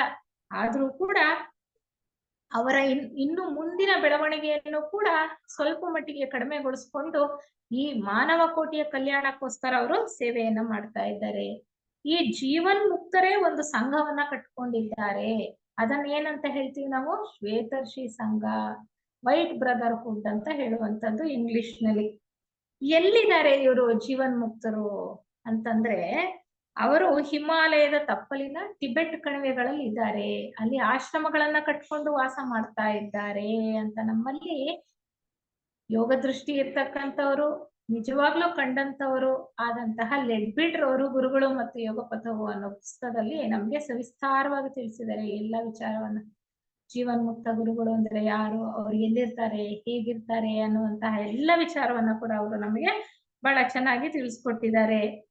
ಹೀಗೆ ಈ ಗುರುಗಳು ಅವಶ್ಯಕತೆ ಬಿದ್ದಾಗ ತಮ್ಮ ಶಿಷ್ಯರಿಗೆ ಸ್ಥೂಲ ದೇಹದಲ್ಲಿ ಕಾಣಿಸ್ಕೊಳ್ತಾರೆ. ಆ ರೀತಿ ಒಂದು ಶಕ್ತಿ ಅವ್ರಿಗಿರುತ್ತೆ. ಅವರು ಸದಾ ಕಾಲ ಇರ್ತಕ್ಕಂಥದ್ದು ಸೂಕ್ಷ್ಮ ದೇಹಗಳಲ್ಲೇ. ಸ್ಥೂಲ ದೇಹದ ಅವಶ್ಯಕತೆ ಅವರಿಗಿಲ್ಲ. ಆದ್ರೆ ತಮ್ಮ ಶಿಷ್ಯರನ್ನ ಭೇಟಿ ಮಾಡಬೇಕು, ಸಂಧಿಸ್ಬೇಕು, ಕೆಲವು ಮಾರ್ಗದರ್ಶನಗಳನ್ನ ಮುಖತಃ ಭೇಟಿ ಮಾಡಿ ಕೊಡ್ಬೇಕು ಅಂತಂದಾಗ ಮಾತ್ರ ಅವರು ಸ್ಥೂಲ ದೇಹಧಾರಿಗಳಾಗಿ ಸ್ಥೂಲ ದೇಹವನ್ನ ಧರಿಸ್ಕೊಂಡವರು ಅವರ ಶಿಷ್ಯರಿಗೆ ದರ್ಶನವನ್ನ ಕೊಟ್ಟು ಮಾರ್ಗದರ್ಶನವನ್ನು ಕೂಡ ಅವರು ಕೊಡ್ತಕ್ಕಂಥದ್ದು. ಯಾಕೆಂದ್ರೆ HPV ಅವರಾಗ್ಲಿ, ಲೆಡ್ಬಿಟ್ರ್ ಅವರಾಗ್ಲಿ, ಆಲ್ಕಾಟ್ರ್ ಅವರಾಗ್ಲಿ ಸಾಕಷ್ಟು ಸಾರಿ ಮಹಾತ್ಮ ಮೌರ್ಯರನ್ನ, ಕುತುಮಿಯವರನ್ನ ಭೇಟಿಯಾಗಿದ್ರು, ಅವರಿಗೆ ದರ್ಶನವನ್ನ ಕೊಟ್ಟಿದ್ರು ಮಹಾತ್ಮರು. ಅವರಿಗೆ ಸಂಕಷ್ಟದ ಸಮಯಗಳಲ್ಲಿ ಸರಿಯಾದ ಮಾರ್ಗದರ್ಶನವನ್ನ ಕೂಡ ಕೊಡ್ತಾ ಇದ್ರು ಅಂತ ನಾವು ಚೆನ್ನಾಗಿ ಈ ಒಂದು ಥಿಯಾಸಫಿ ವಾಂಗ್ಮಯದಲ್ಲಿ ತಿಳ್ಕೊಂಡಿದ್ದೇವೆ. ಆಧ್ಯಾತ್ಮ ಪಥದಲ್ಲಿ ಸಾಕಷ್ಟು ಪ್ರಗತಿ ಹೊಂದಿರತಕ್ಕಂತಹ ಶಿಷ್ಯರು ಮಹಾತ್ಮರನ್ನ ಸ್ಥೂಲ ದೇಹದಲ್ಲೇ ಸಂಧಿಸ್ಬೇಕು ಅಂತ ಇಲ್ಲ, ಕಾಮದೇಹದಲ್ಲೋ ಮನೋದೇಹದಲ್ಲೂ ಕೂಡ ಸಂಧಿಸ್ಬೋದು ಅವರನ್ನ, ಅಲ್ವಾ? ಈ ಒಂದು ಪರಮ ಗುರುಗಳ ಸನ್ನಿಧಿಯನ್ನ ತಲುಪಬೇಕು ಅಂದ್ರೆ ನಾವು ಆಧ್ಯಾತ್ಮ ಪಥದಲ್ಲಿ ಸಾಕಷ್ಟು ಪ್ರಗತಿಯನ್ನ ಸಾಧಿಸಿ ಪರಿಶುದ್ಧರಾಗಬೇಕು. ಸಾಧನ ಚತುಷ್ಟಯಗಳನ್ನ ಕರಗತ ಮಾಡ್ಕೊಳ್ಬೇಕು. ಯಾವುದು ಸಾಧನ ಚತುಷ್ಟಯಗಳು? ವಿವೇಕ, ವೈರಾಗ್ಯ, ಸದಾಚಾರ ಮತ್ತು ಪ್ರೇಮ. ನಮಗೆಲ್ಲ ಚೆನ್ನಾಗಿ ತಿಳಿದಿರ್ತಕ್ಕಂಥದ್ದು. ಈ 4 ಸಾಧನ ಚತುಷ್ಟಯಗಳ ಸಂದೇಶವನ್ನ ಯಾರು ನೇರವಾಗಿ ಮಹಾತ್ಮ ಕುತುಮಿಯವರಿಂದ ಪಡ್ಕೊಂಡದ್ದು? ಜೆ ಕೃಷ್ಣಮೂರ್ತಿ ಅವರು. ಅವರ 13ನೆಯ ವಯಸ್ಸಿನಲ್ಲೇ ಅವರು ಕಾಮದೇಹದಲ್ಲಿ ಹೋಗಿ ಗುರುಗಳನ್ನ ಸಂಧಿಸಿ ಈ ಒಂದು ಉಪದೇಶವನ್ನ ಪಡ್ಕೊಂಡ್ರು. ಅವ್ರು ಎಲ್ಲರಿಗೂ ಅನುಕೂಲವಾಗ್ಲಿ ಅನ್ನುವಂತಹ ಉದ್ದೇಶದಿಂದ ಆ ಗುರುಗಳಿಂದ ಪಡೆದಂತಹ ಸಂದೇಶವನ್ನ ಬೆಳಿಗ್ಗೆ ಎದ್ದ ನಂತರ ಜ್ಞಾಪಕ ಮಾಡಿಕೊಂಡು ಪ್ರತಿಯೊಂದನ್ನು ಬರೆದಿಟ್ಟು ಅದನ್ನ ಲೋಕಾರ್ಪಣೆ ಮಾಡಿದ್ರು. ಮಹಾತ್ಮರೇ ಅದನ್ನ ಮತ್ತೊಮ್ಮೆ ಓದಿ ಎಲ್ಲಾದ್ರೂ ತಪ್ಪು ಇದ್ರೆ ಅದನ್ನೆಲ್ಲ ತಿದ್ದುಪಡಿ ಮಾಡಿ ನಂತರ ಈ ಲೋಕಾರ್ಪಣೆ ಮಾಡಿದಂತಹ ಪುಸ್ತಕ ಯಾವುದದು? ಪರಮಗುರು ಚರಣ ಸನ್ನಿಧಿಯಲ್ಲಿ. ಆ ಒಂದು ಚಿಕ್ಕ ಪುಸ್ತಕಕ್ಕೆ ವ್ಯಾಖ್ಯಾನವನ್ನ ಲೆಡ್ಬಿಟ್ರ್ ಅವರು ಮತ್ತು ಅನಿಬೆಸೆಂಟ್ ಅವರು ಕೂಡ ಬರೆದಿದ್ದಾರೆ. ಅನೇಕ ವಿಚಾರಗಳಿವೆ. ಆಧ್ಯಾತ್ಮ ಪಥದಲ್ಲಿ ನಡೀತಾ ಇರತಕ್ಕಂತ ಸಾಧಕನಿಗೆ ನಿಜವಾಗ್ಲೂ ಶಿಷ್ಯತ್ವವನ್ನ ಪಡ್ಕೊಳ್ಬೇಕು, ಶಿಷ್ಯತ್ವದ ಅನೇಕ ಹಂತಗಳನ್ನ ದಾಟಬೇಕು, ನಂತರ ದೀಕ್ಷಾಪಥಕ್ಕೆ ಹೆಜ್ಜೆ ಇಡಬೇಕು ಅಂತಕ್ಕಂತಹ ಎಲ್ಲ ಉತ್ಸುಕ ಆಧ್ಯಾತ್ಮ ಸಾಧಕರಿಗೆ ಈ ಒಂದು ಗ್ರಂಥ ಸಾಕಷ್ಟು ಸಂದೇಶವನ್ನು ಕೊಡ್ತಕ್ಕಂಥದ್ದು. ಏಕೆಂದ್ರೆ ಈ ಗ್ರಂಥದಲ್ಲಿ ಇರ್ತಕ್ಕಂಥ ವಿಚಾರ, ಆ ಸಂದೇಶವನ್ನ ಕುತುಂಬಿ ಮಹಾತ್ಮರು ಜೆ.ಕೆ ಅವರಿಗೆ ದೀಕ್ಷಾಪಥಕ್ಕೆ ಹೆಜ್ಜೆ ಇಡಲು ಅನುಕೂಲ ಆಗ್ಲಿ ಅಂತಾನೆ ಕೊಟ್ಟಿದ್ರು. ದೀಕ್ಷಾಪಥಕ್ಕೆ ಹೆಜ್ಜೆಯನ್ನ ಇಡೋದಕ್ಕೆ, ಅವರಿಗೆ ಅನುವು ಮಾಡಿಕೊಡೋದಕ್ಕೆ, ಅಥವಾ ಅವರಿಗೆ ಬೇಕಾದಂತ ಸಂದೇಶವನ್ನ ಈ ಮೂಲಕ ಅವರು ತಲುಪಿಸ್ತಾ ಬಂದ್ರು. ಹೀಗೆ ಗುರುಗಳಿಗೆ ಬಹಳ ಮಹತ್ವದ ಸ್ಥಾನ ಇದೆ. ಹಿಂದೂ ಸಂಪ್ರದಾಯದಲ್ಲಿರ್ಬೋದು, ಬೌದ್ಧ ಧರ್ಮದಲ್ಲಿರ್ಬೋದು, ಜೈನ ಧರ್ಮದಲ್ಲಿರ್ಬೋದು, ನಮ್ಮ ಥಿಯಾಸಫಿ ಸಾಹಿತ್ಯದಲ್ಲಿರ್ಬೋದು, ಎಲ್ಲ ಆಧ್ಯಾತ್ಮ ವೇದಗಳಲ್ಲಿ, ವೇದಾಂತಗಳಲ್ಲಿ ಎಲ್ಲರೂ ಹೇಳ್ತಕ್ಕಂಥದ್ದು ಅದೇ, ಗುರುವಿಗೆ ಬಹಳ ಉನ್ನತವಾದಂತಹ ಸ್ಥಾನ ಇದೆ ಅಂತ. ನಮ್ಮ ಹಿಂದೂಗಳಲ್ಲಿ ಸಾಕಷ್ಟು ನಂಬಿಕೆ ಇದೆ ಅಲ್ವಾ. ಕೃಷ್ಣ, ಶಂಕರಾಚಾರ್ಯ, ಗೌತಮ ಬುದ್ಧ ಇವರೆಲ್ಲರೂ ಕೂಡ ಅವತಾರ ಪುರುಷರು ಅಲ್ವಾ. ಅವತಾರ ಪುರುಷರವರು ಅಂದ್ರೆ ಜೀವನ್ಮುಕ್ತರೇ ಅನೇಕ ಮೇಲಿನ ಶ್ರೇಣಿಗಳಿರ್ತಕ್ಕಂಥವ್ರು ಈ ಭೂಮಿಯ ಮೇಲೆ ಮತ್ತೆ ಅವತಾರವನ್ನೆತ್ತಿ, ಅಂದ್ರೆ ಜನ್ಮವನ್ನ ಪಡ್ಕೊಂಡು ಆ ಆಧ್ಯಾತ್ಮ ಸಾರವನ್ನ, ತತ್ವವನ್ನ ಪ್ರಚಾರ ಮಾಡಿದಂತಹವರು, ಮಾನವ ಕೋಟಿಯ ಉದ್ಧಾರಕ್ಕೋಸ್ಕರ ಮಾಡಿರ್ತಕ್ಕಂಥವ್ರು. ಹೀಗೆ ಈ ಶ್ರೀಕೃಷ್ಣ, ಶಂಕರಾಚಾರ್ಯ, ಗೌತಮ ಬುದ್ಧರಲ್ಲದೆ ಇತರೆ ಬೋಧಕರು, ಸಾಧುಗಳು ಮತ್ತು ಋಷಿಗಳ ಅಸ್ತಿತ್ವದಲ್ಲಿ ನಮಗೆ ನಂಬಿಕೆ ಇದೆ. ಅಗಸ್ತ್ಯರು ಅಂತ ಹೇಳ್ತೀವಿ, ಜ್ವಾಲಕೂಲರು ಅಂತ ಹೇಳ್ತೀವಿ, ಎಲ್ಲರೂ ಕೂಡ ನಮ್ಮ ಥಿಯಾಸಫಿ ವಾಂಗ್ಮಯದಲ್ಲೂ ಕೂಡ ಅವರೆಲ್ಲರ ಬಗೆಗಿನ ಉಲ್ಲೇಖ ಇದೆ. ಅವರೆಲ್ಲರೂ ಕೂಡ ಜೀವನ್ಮುಕ್ತರು. ಆ ಜೀವನ್ಮುಕ್ತರ ಒಂದು ಅಧಿಕಾರ ಶ್ರೇಣಿಯಲ್ಲಿ ಬೇರೆ ಬೇರೆ ಹಂತದಲ್ಲಿ ಇದ್ದಂತಹವರು ಅಂತ ನಾವು ಚೆನ್ನಾಗಿ ತಿಳ್ಕೊಂಡಿದ್ದೇವೆ. ನಮ್ಮಲ್ಲಿ ಅಷ್ಟೇ ಅಲ್ಲ, ಈಗ ಕ್ರೈಸ್ತ ಮತದಲ್ಲೂ ಕೂಡ ಕ್ರಿಸ್ತ ದೇವರನ್ನ ಏನಂತ ಕರೀತಾರೆ, ಆ ದೇವರ ಒಂದು ಅವತಾರ ಅಂತಾನೆ ತಿಳ್ಕೊಂಡಿದ್ದಾರೆ ಅಲ್ವಾ. ಅವರು ಕ್ರಿಸ್ತ ದೇವರನ್ನು ಕೂಡ ಹಾಗೆ ಆರಾಧನೆಯನ್ನ ಮಾಡ್ತಾರೆ. ಅವರು ಮಾನವರಾಗಿ ಹುಟ್ಟಿದ್ರು ಕೂಡ ದೈವತ್ವದ ಸಿದ್ಧಿಯನ್ನು ಪಡೆದಂತಹವರು ಅನ್ನುವಂತ ವಿಚಾರವನ್ನ ಆ ಮತಗ್ರಂಥಗಳಲ್ಲೂ ಕೂಡ ಉಲ್ಲೇಖ ಮಾಡಿದ್ದಾರೆ. ನಮ್ಮ ಥಿಯಾಸಫಿ ಎಲ್ಲ ಧರ್ಮಗಳ ಸಾರ ಸತ್ವವನ್ನ ಎತ್ತಿ ಹಿಡಿತಕ್ಕಂಥದ್ದು. ಬುದ್ಧರಿರ್ಬೋದು, ಕ್ರಿಸ್ತರಿರ್ಬೋದು, ಮಹಮ್ಮದೀಯರಿರ್ಬೋದು, ಹಿಂದೂಗಳ ವೇದಾಂತಗಳಿರ್ಬೋದು, ಕೃಷ್ಣನಿರ್ಬೋದು, ಎಲ್ಲರೂ ಸಾರಿರ್ತಕ್ಕಂಥದ್ದು ಆ ಒಂದೇ ಸತ್ಯದ ವಿಚಾರವನ್ನೇ, ಆ ಪರಮಾರ್ಥ ತತ್ವದ ವಿಚಾರವನ್ನೇ ಎಲ್ಲರೂ ಕೂಡ ಬೋಧಿಸಿರ್ತಕ್ಕಂಥದ್ದು. ಹಾಗಿರುವಾಗ ಎಲ್ಲವನ್ನೂ ಸಮನ್ವಯಿಸಿ ತಿಳ್ಕೊಳ್ತಕ್ಕಂತಹ ಒಂದು ಪ್ರಯತ್ನ ನಮ್ಮ ಥಿಯಾಸಫಿ ಒಂದು ವಾಂಗ್ಮಯದಲ್ಲಿ ನಾವು ನೋಡ್ತಾ ಬರ್ತೇವೆ. ಹಾಗಾಗಿ ಬುದ್ಧರ ಬೋಧೆಗಳು ಮತ್ತೆ ಬುದ್ಧರ ವಿಚಾರವೂ ಕೂಡ ನಮ್ಮ ಸಾಹಿತ್ಯದಲ್ಲಿ ಬಹಳ ಪ್ರಮುಖವಾದಂತಹ ಸ್ಥಾನವನ್ನ ಪಡ್ಕೊಂಡಿದೆ. ಬುದ್ಧರು ಈಗ ಹಿಂದೆ 2500 ವರ್ಷಗಳ ಹಿಂದೆನೆ ಅವತರಿಸಿದ್ರು. ಬುದ್ಧರು ಅಂದ್ರೆ ಈಗ ಅವರು ಬುದ್ಧ ಪದವಿಯಲ್ಲಿದ್ದಾರೆ. 2500 ವರ್ಷಗಳ ಹಿಂದಿನಲ್ಲೇ ಅವರ ಕೊನೆಯ ಜನ್ಮದಲ್ಲಿ ಆ ಬುದ್ಧ ದೀಕ್ಷೆಯನ್ನ ಪಡ್ಕೊಳ್ತಾರೆ. ಬುದ್ಧ ದೀಕ್ಷೆ ಅಂದ್ರೆ ಎಷ್ಟನೇ ದೀಕ್ಷೆ? ನಮ್ಮ ಥಿಯಾಸಫಿ ವಾಂಗ್ಮಯದ ಪ್ರಕಾರ 8ನೆಯ ದೀಕ್ಷೆ ಅಲ್ವಾ, 8ನೆಯ ದೀಕ್ಷೆ. ಆ ಒಂದು ದೀಕ್ಷೆಯನ್ನ, ಆ ಒಂದು ಹಂತವನ್ನ ಅವರು ಗೌತಮರು ಪಡ್ಕೊಳ್ತಾರೆ. ಗೌತಮ ಬುದ್ಧರಾಗ್ತಾರೆ ಅವರ ಕೊನೆಯ ಜನ್ಮದಲ್ಲಿ ಅಂತ ಹೇಳ್ತಾರೆ. ಈ 8ನೇ ದೀಕ್ಷೆಗೆ ಮುಂಚೆ ಬರ್ತಕ್ಕಂಥದ್ದು 7ನೆಯ ದೀಕ್ಷೆ. ಅದನ್ನ ನಾವೇನಂತ ಕರಿತೀವಿ ಥಿಯಾಸಫಿ ವಾಂಗ್ಮಯದಲ್ಲಿ? ಬೋಧಿಸತ್ವರು ಅಂತ ಕರಿತೀವಿ.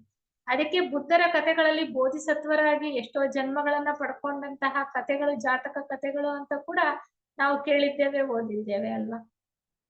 ನಿಜವಾಗ್ಲೂ ಗೌತಮರು ಬುದ್ಧ ಪದವಿಯನ್ನ ಪಡ್ಕೊಳಕ್ ಮುಂಚೆ ಬೋಧಿಸತ್ವರಾಗಿದ್ದಾಗ ಕೆಲವು ಅವತಾರಗಳನ್ನೇ ಎತ್ತಬೇಕಾಗತ್ತೆ. ಅಂದ್ರೆ ಪ್ರಮುಖವಾದಂತಹ ಧರ್ಮ ಒಂದು ಬೋಧೆಗೋಸ್ಕರ ಈ ಭೂಮಿಯ ಮೇಲೆ ಅವತಾರವನ್ನ ಎತ್ತುತ್ತಾರೆ. ಬಹಳ ಮುಖ್ಯವಾದಂತಹ ಜನ್ಮಗಳು.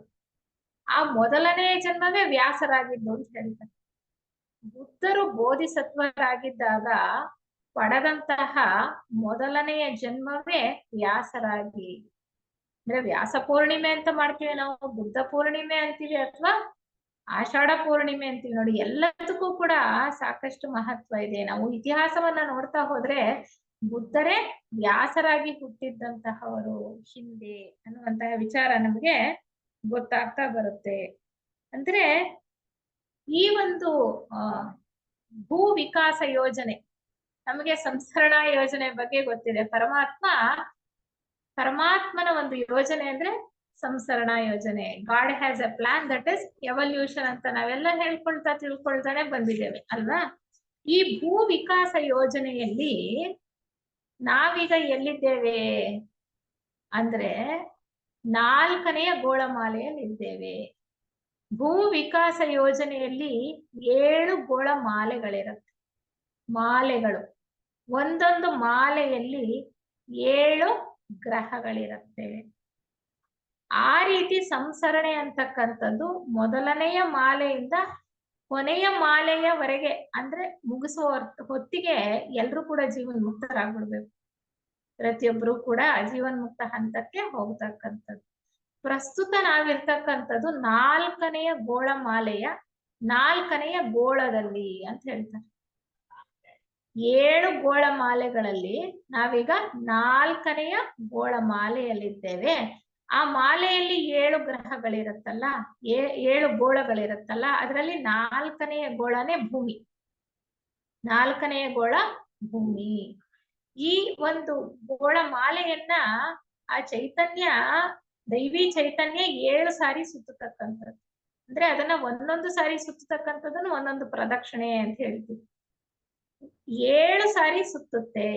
ಒಂದೊಂದು ಗೋಳಮಾಲೆಯಲ್ಲೂ ಕೂಡ ಆ ಪರಮಾತ್ಮ ಚೈತನ್ಯ 7 ಸಾರಿ ಸುತ್ತತಕ್ಕಂಥದ್ದು. ಆ ಚೈತನ್ಯ ಶಕ್ತಿ ಯಾವ ಮಾಲೆಯಲ್ಲಿ ಇರುತ್ತೋ ಅಲ್ಲಿ ಬಹಳ ಶೀಘ್ರವಾಗಿ ವಿಕಾಸ ಕ್ರಿಯೆ ಅಂತಕ್ಕಂಥದ್ದು ಮುಂದುವರಿತಾ ಇರುತ್ತೆ. 4ನೆಯ ಗೋಳಮಾಲೆಯಲ್ಲಿ 4 ಸುತ್ತುಗಳಾಗಿದೆ ಆಗಲೇ. 4ನೆಯ ಸುತ್ತಿನಲ್ಲಿ ಅರ್ಧ ಭಾಗಕ್ಕೆ ಬಂದಿದ್ದೇವೆ ನಾವು. ಕೆಳಗಡೆ ಇರ್ತಕ್ಕಂಥದ್ದು ಭೂಮಿ. ಈ 7 ಗ್ರಹಗಳ ಒಂದು ಮಾಲೆಯಲ್ಲಿ ಆ 4ನೆಯ ಸುತ್ತಿನಲ್ಲಿ, ಈ 4ನೆಯ ಗೋಳದಲ್ಲಿ ನಾವಿದ್ದೇವೆ. ಈ ಭೂ ವಿಕಾಸ ಯೋಜನೆಯಲ್ಲಿ ಮನುಷ್ಯರಾಗಿ ನಾವಿದ್ದೇವೆ. ಈಗ ಈ ಗೋಳಮಾಲೆಯನ್ನ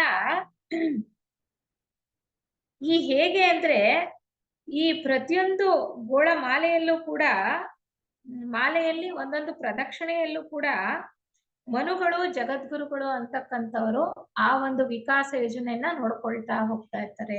ಈ ಭೂಮಿಯ ಮೇಲಿನ ವಿಕಾಸ ಯೋಜನೆಯನ್ನ ಜಗದ್ಗುರುಗಳು ಮತ್ತೆ ಮನುಗಳು ಅಂತ ಹೇಳ್ತೀವಿ. ಅವರು ನೋಡ್ಕೊಳ್ತಾ ಇರ್ತಾರೆ. ಜಗತ್ ಪ್ರಭುಗಳು ಅಂತ ಹೇಳ್ತೀವಿ ನಾವು. ಅವರು ನೋಡ್ಕೊಳ್ತಾ ಇರ್ತಾರೆ. ಅವರ ನೇತೃತ್ವದಲ್ಲಿ ಈ ವಿಕಾಸ ಯೋಜನೆ ನಡೀತಾ ಇರ್ತಕ್ಕಂಥದ್ದು. ಸದ್ಯದಲ್ಲಿ ಇರ್ತಕ್ಕಂಥ ಜಗತ್ ಪ್ರಭುಗಳು ಯಾರು? ಸನತ್ ಕುಮಾರ ಜಗತ್ ಪ್ರಭುಗಳು ಇರ್ತಕ್ಕಂಥದ್ದು. ಭೂಮಿಯ ಮೇಲೆ ನಡೀತಾ ಇರ್ತಕ್ಕಂಥ ಎಲ್ಲ ವಿಕಾಸವನ್ನ ಅವರೇ ಮೇಲ್ವಿಚಾರಣೆಯಿಂದ ನೋಡ್ಕೊಳ್ತಾ ಇರುವಂತದ್ದು. ಯಾರು? ಸನತ್ ಕುಮಾರ ಪ್ರಭುಗಳು. ಇವರೆಲ್ಲ ಸನತ್ ಕುಮಾರ ಪ್ರಭುಗಳು ಎಲ್ಲಿಂದ ಬಂದಿದ್ರು? ಅವರು ಶುಕ್ರ ಗ್ರಹದಿಂದ ಬಂದಿದ್ದು. ನಮ್ಮ ಭೂಮಿಯ ಮೇಲೆ ವಿಕಾಸ ಹೊಂದಿ ಇಲ್ಲಿ ಜೀವನ್ಮುಕ್ತರಾದವರಲ್ಲ. ಅಂದ್ರೆ ಈ ಭೂ ವಿಕಾಸ ಯೋಜನೆಯಲ್ಲಿ ಈ 4ನೆಯ ಮಾಲೆಯಲ್ಲಿ ಏನ್ ವಿಕಾಸ ನಡೀತಾ ಇದೆಯೋ, ಈ 4ನೆಯ ಒಂದು ಪ್ರದಕ್ಷಿಣೆಯವರೆಗೂ ಕೂಡ ಬೇರೆ ಗ್ರಹಗಳಿಂದ ಬಂದಂತಹ ಗುರುಗಳು, ಪ್ರಭುಗಳು ಇಲ್ಲಿಯ ವಿಕಾಸ ಯೋಜನೆಯನ್ನ ನಡೆಸ್ಕೊಳ್ತಾ ಹೋಗ್ತಾರೆ. ಆದರೆ ಅದರ ನಂತರ ಭೂಮಿಯ ಮೇಲೆ ಹುಟ್ಟಿ ಈ ಮಾನವ ಜನಾಂಗದಲ್ಲಿ ಆಧ್ಯಾತ್ಮ ಪ್ರಗತಿಯನ್ನ ಸಾಧಿಸಿ ಆ ಬುದ್ಧ ಪದವಿಯನ್ನ ಪಡ್ಕೊಂಡಂತಹ ಮೊದಲನೆಯ ಪುಷ್ಪ ಅಂದ್ರೆ ಗೌತಮ ಬುದ್ಧರು ಅಂತ ಹೇಳ್ತಾರೆ. ಗೌತಮ ಬುದ್ಧರು ಮೊದಲನೆಯ ಪುಷ್ಪವಾಗಿ ಭೂಮಿಯ ಮೇಲೆ ಅರಳಿ ಆ ಬುದ್ಧ ದೀಕ್ಷೆಯನ್ನ ಪಡ್ಕೊಳ್ತಾರೆ. ಅಂದ್ರೆ 8ನೆಯ ದೀಕ್ಷೆಗೆ ಹೋಗ್ತಾರೆ. ಅವರು ಜಗದ್ಗುರುಗಳಾಗಿ ಕೆಲಸ ಮಾಡ್ತಕ್ಕಂಥವ್ರು ಅನ್ನುವಂತಹ ಒಂದು ವಿಚಾರವನ್ನ ಕೂಡ ನಾವು ಇಲ್ಲಿ ತಿಳ್ಕೊಳ್ತಾ ಬರ್ತೇವೆ. ಈ ಬೋಧಿಸತ್ವ ಪದವಿಯಲ್ಲಿ ಇದ್ದವರು ಈ ಭೂಮಿಯ ಮೇಲೆ ಅನೇಕ ಅವತಾರಗಳನ್ನ ಎತ್ತಿ ಆಧ್ಯಾತ್ಮ ತತ್ವ ಬೋಧನೆಯನ್ನ ಮಾಡ್ತಾರೆ. ಈ ಬುದ್ಧ ಪದವಿಗೆ ಹೋಗೋದಕ್ ಮುಂಚೆ ಬೋಧಿಸತ್ವ ಪದವಿ ಇದೆಯಲ್ಲ, ಬೋಧಿಸತ್ವ ಅಂದ್ರೆ 7ನೆಯ ದೀಕ್ಷೆದಿದ್ದವರು. ಜೀವನ್ ಮುಕ್ತರು ಅಂದ್ರೆ 5 ದೀಕ್ಷೆಗಳನ್ನ ಪಡ್ಕೊಂಡವ್ರೆಲ್ಲರನ್ನು ಕೂಡ ನಾವು ಜೀವನ್ ಮುಕ್ತರು ಅಂತ ಕರೀತೇವೆ. ಅಲ್ಲಿಂದ ಮುಂದಿನ ಅಧಿಕಾರಿ ಶ್ರೇಣಿ ಅಂದ್ರೆ ಇನ್ನೂ ಆಧ್ಯಾತ್ಮ ಪ್ರಗತಿಯನ್ನ ಸಾಧಿಸಿರ್ತಕ್ಕಂಥವ್ರು ಅಂದ್ರೆ 6ನೆಯ ದೀಕ್ಷೆಯಲ್ಲಿ ಇರ್ತಕ್ಕಂಥವ್ರನ್ನ ಚೌಹಾನರು ಅಂತ ಕರಿತೀವಿ. 7ನೇ ದೀಕ್ಷೆಯಲ್ಲಿ ಇರ್ತಕ್ಕಂಥವ್ರನ್ನ ಮಹಾ ಚೌಹಾನರು ಅಂತ ಕರೀತಾರೆ. 7ನೇ ದೀಕ್ಷೆಯಲ್ಲಿ ಇರ್ತಕ್ಕಂಥವ್ರೆ ಮನುಗಳು ಆಗ್ತಾರೆ. ಅವರು ಮೊದಲನೇ ಶಾಖೆಗೆ ಸೇರ್ತಾರೆ, ಆಡಳಿತ ವರ್ಗಕ್ಕೆ ಬರ್ತಾರೆ. ಆದ್ರೆ ಬೋಧಿಸತ್ವರು ಅಂತ ನಾವೇನ್ ಕರಿತೀವಿ, ಅವರು 2ನೇ ರೇಖೆಗೆ ಅಥವಾ 2ನೇ ಶಾಖೆಗೆ ಸೇರಿರ್ತಾರೆ. ಅವರು ಬೋಧಕರಾಗ್ತಾರೆ, ಅಂದ್ರೆ ಗುರುಗಳಾಗುತ್ತಾರೆ. ಆ ಒಂದು ಒಂದು ವಿಕಾಸ ಯೋಜನೆ ಏನಿದೆ, ಆ ಪ್ರಸ್ತುತ ಏನ್ ನಡೀತಾ ಇದೆ, ಮಾನವ ಕೋಟಿಗೆ ಆಧ್ಯಾತ್ಮ ಪಥದ ಮೇಲೆ ಬೆಳಕನ್ನು ಚೆಲ್ತಾ ಅಲ್ಲಿ ಆ ಆಧ್ಯಾತ್ಮ ಪ್ರಗತಿಯನ್ನ ಸಾಧಿಸೋದಕ್ಕೆ ಮಾನವ ಕೋಟಿಗೆ ಸಹಾಯ ಮಾಡ್ತಾ ಯಾವಾಗ್ಲೂ ನಿಂತಿರ್ತಕ್ಕಂಥವ್ರು ಆ ಬೋಧಿಸತ್ವ ಪದವಿಯಲ್ಲಿರ್ತಕ್ಕಂಥವ್ರು. ಅವರು ಅನೇಕ ಅವತಾರಗಳನ್ನ ಎತ್ತುತ್ತಾರೆ ಅಂತ ಹೇಳ್ತಾರೆ. ಬೋಧಿಸತ್ವ ಪದವಿಯಲ್ಲಿರ್ತಕ್ಕಂಥವ್ರು ಈಗ ಸದ್ಯದಲ್ಲಿ ಬೋಧಿಸತ್ವ ಪದವಿಯಲ್ಲಿರ್ತಕ್ಕಂಥವ್ರು ಮೈತ್ರೇಯರು. ಅದಕ್ಕೆ ಮುಂಚೆ ಗೌತಮರಿದ್ರು.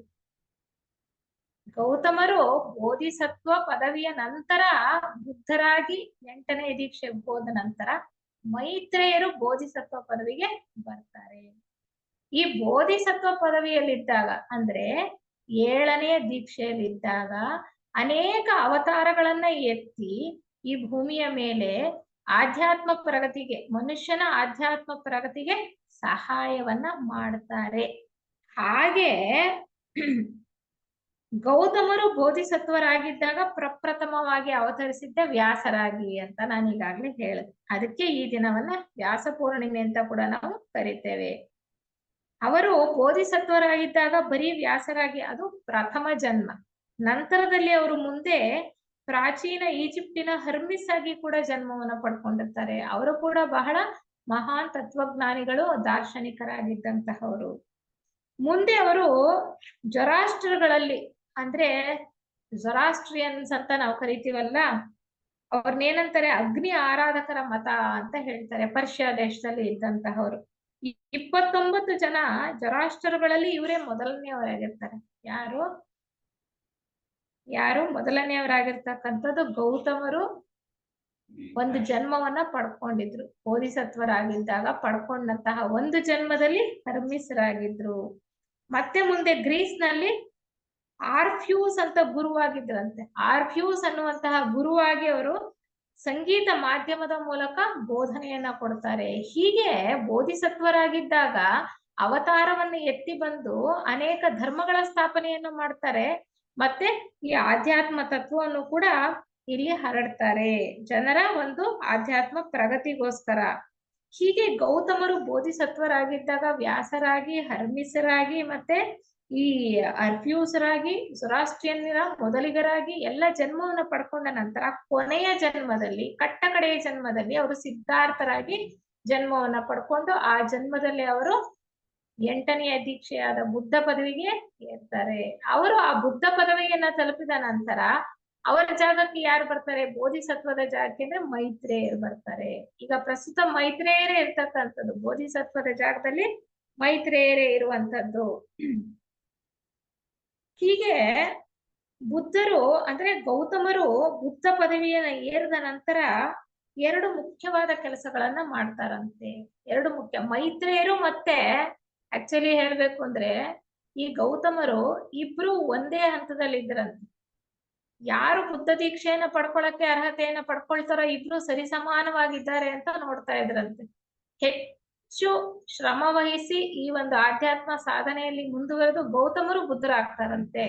ಮೈತ್ರೇಯರು ಅವರ ನಂತರ ಬುದ್ಧರಾಗುವಂತಹ ಒಂದು ಅವಕಾಶವನ್ನ ಪಡ್ಕೊಳ್ತಾರೆ.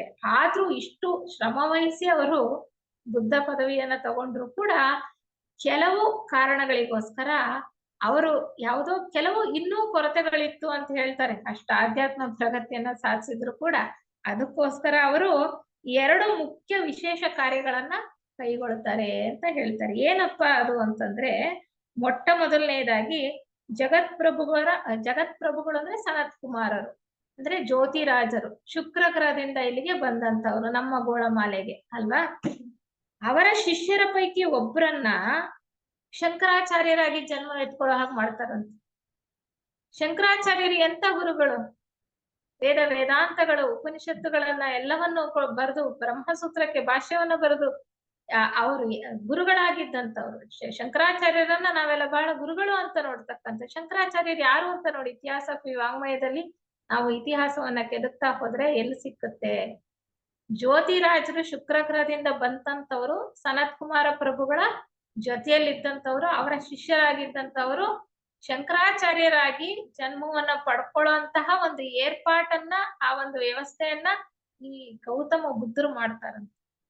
ಅವರು ಮುಖ್ಯವಾಗಿ 4 ಪೀಠಗಳನ್ನ ಸ್ಥಾಪನೆ ಮಾಡ್ತಾರೆ, ಧರ್ಮ ಬೋಧನೆಯನ್ನ ಮಾಡ್ತಾರೆ. ಆ ವಿಚಾರವನ್ನೆಲ್ಲ ನಮ್ಗೆ ಗೊತ್ತು ಅಲ್ವಾ. ಬಹಳ ಇದ್ದಂತಹ ಸ್ವಲ್ಪ ಕಾಲದಲ್ಲೇನೆ ಅವರು ಹಿಂದೂ ದೇಶವನ್ನೆಲ್ಲ ಪರ್ಯಟನೆ ಮಾಡ್ತಾರೆ, ಅಲ್ಲಲ್ಲಿ ಮಠಗಳನ್ನ ಕೇಂದ್ರಗಳನ್ನ ಸ್ಥಾಪನೆ ಮಾಡ್ತಾರೆ ಅಲ್ವಾ.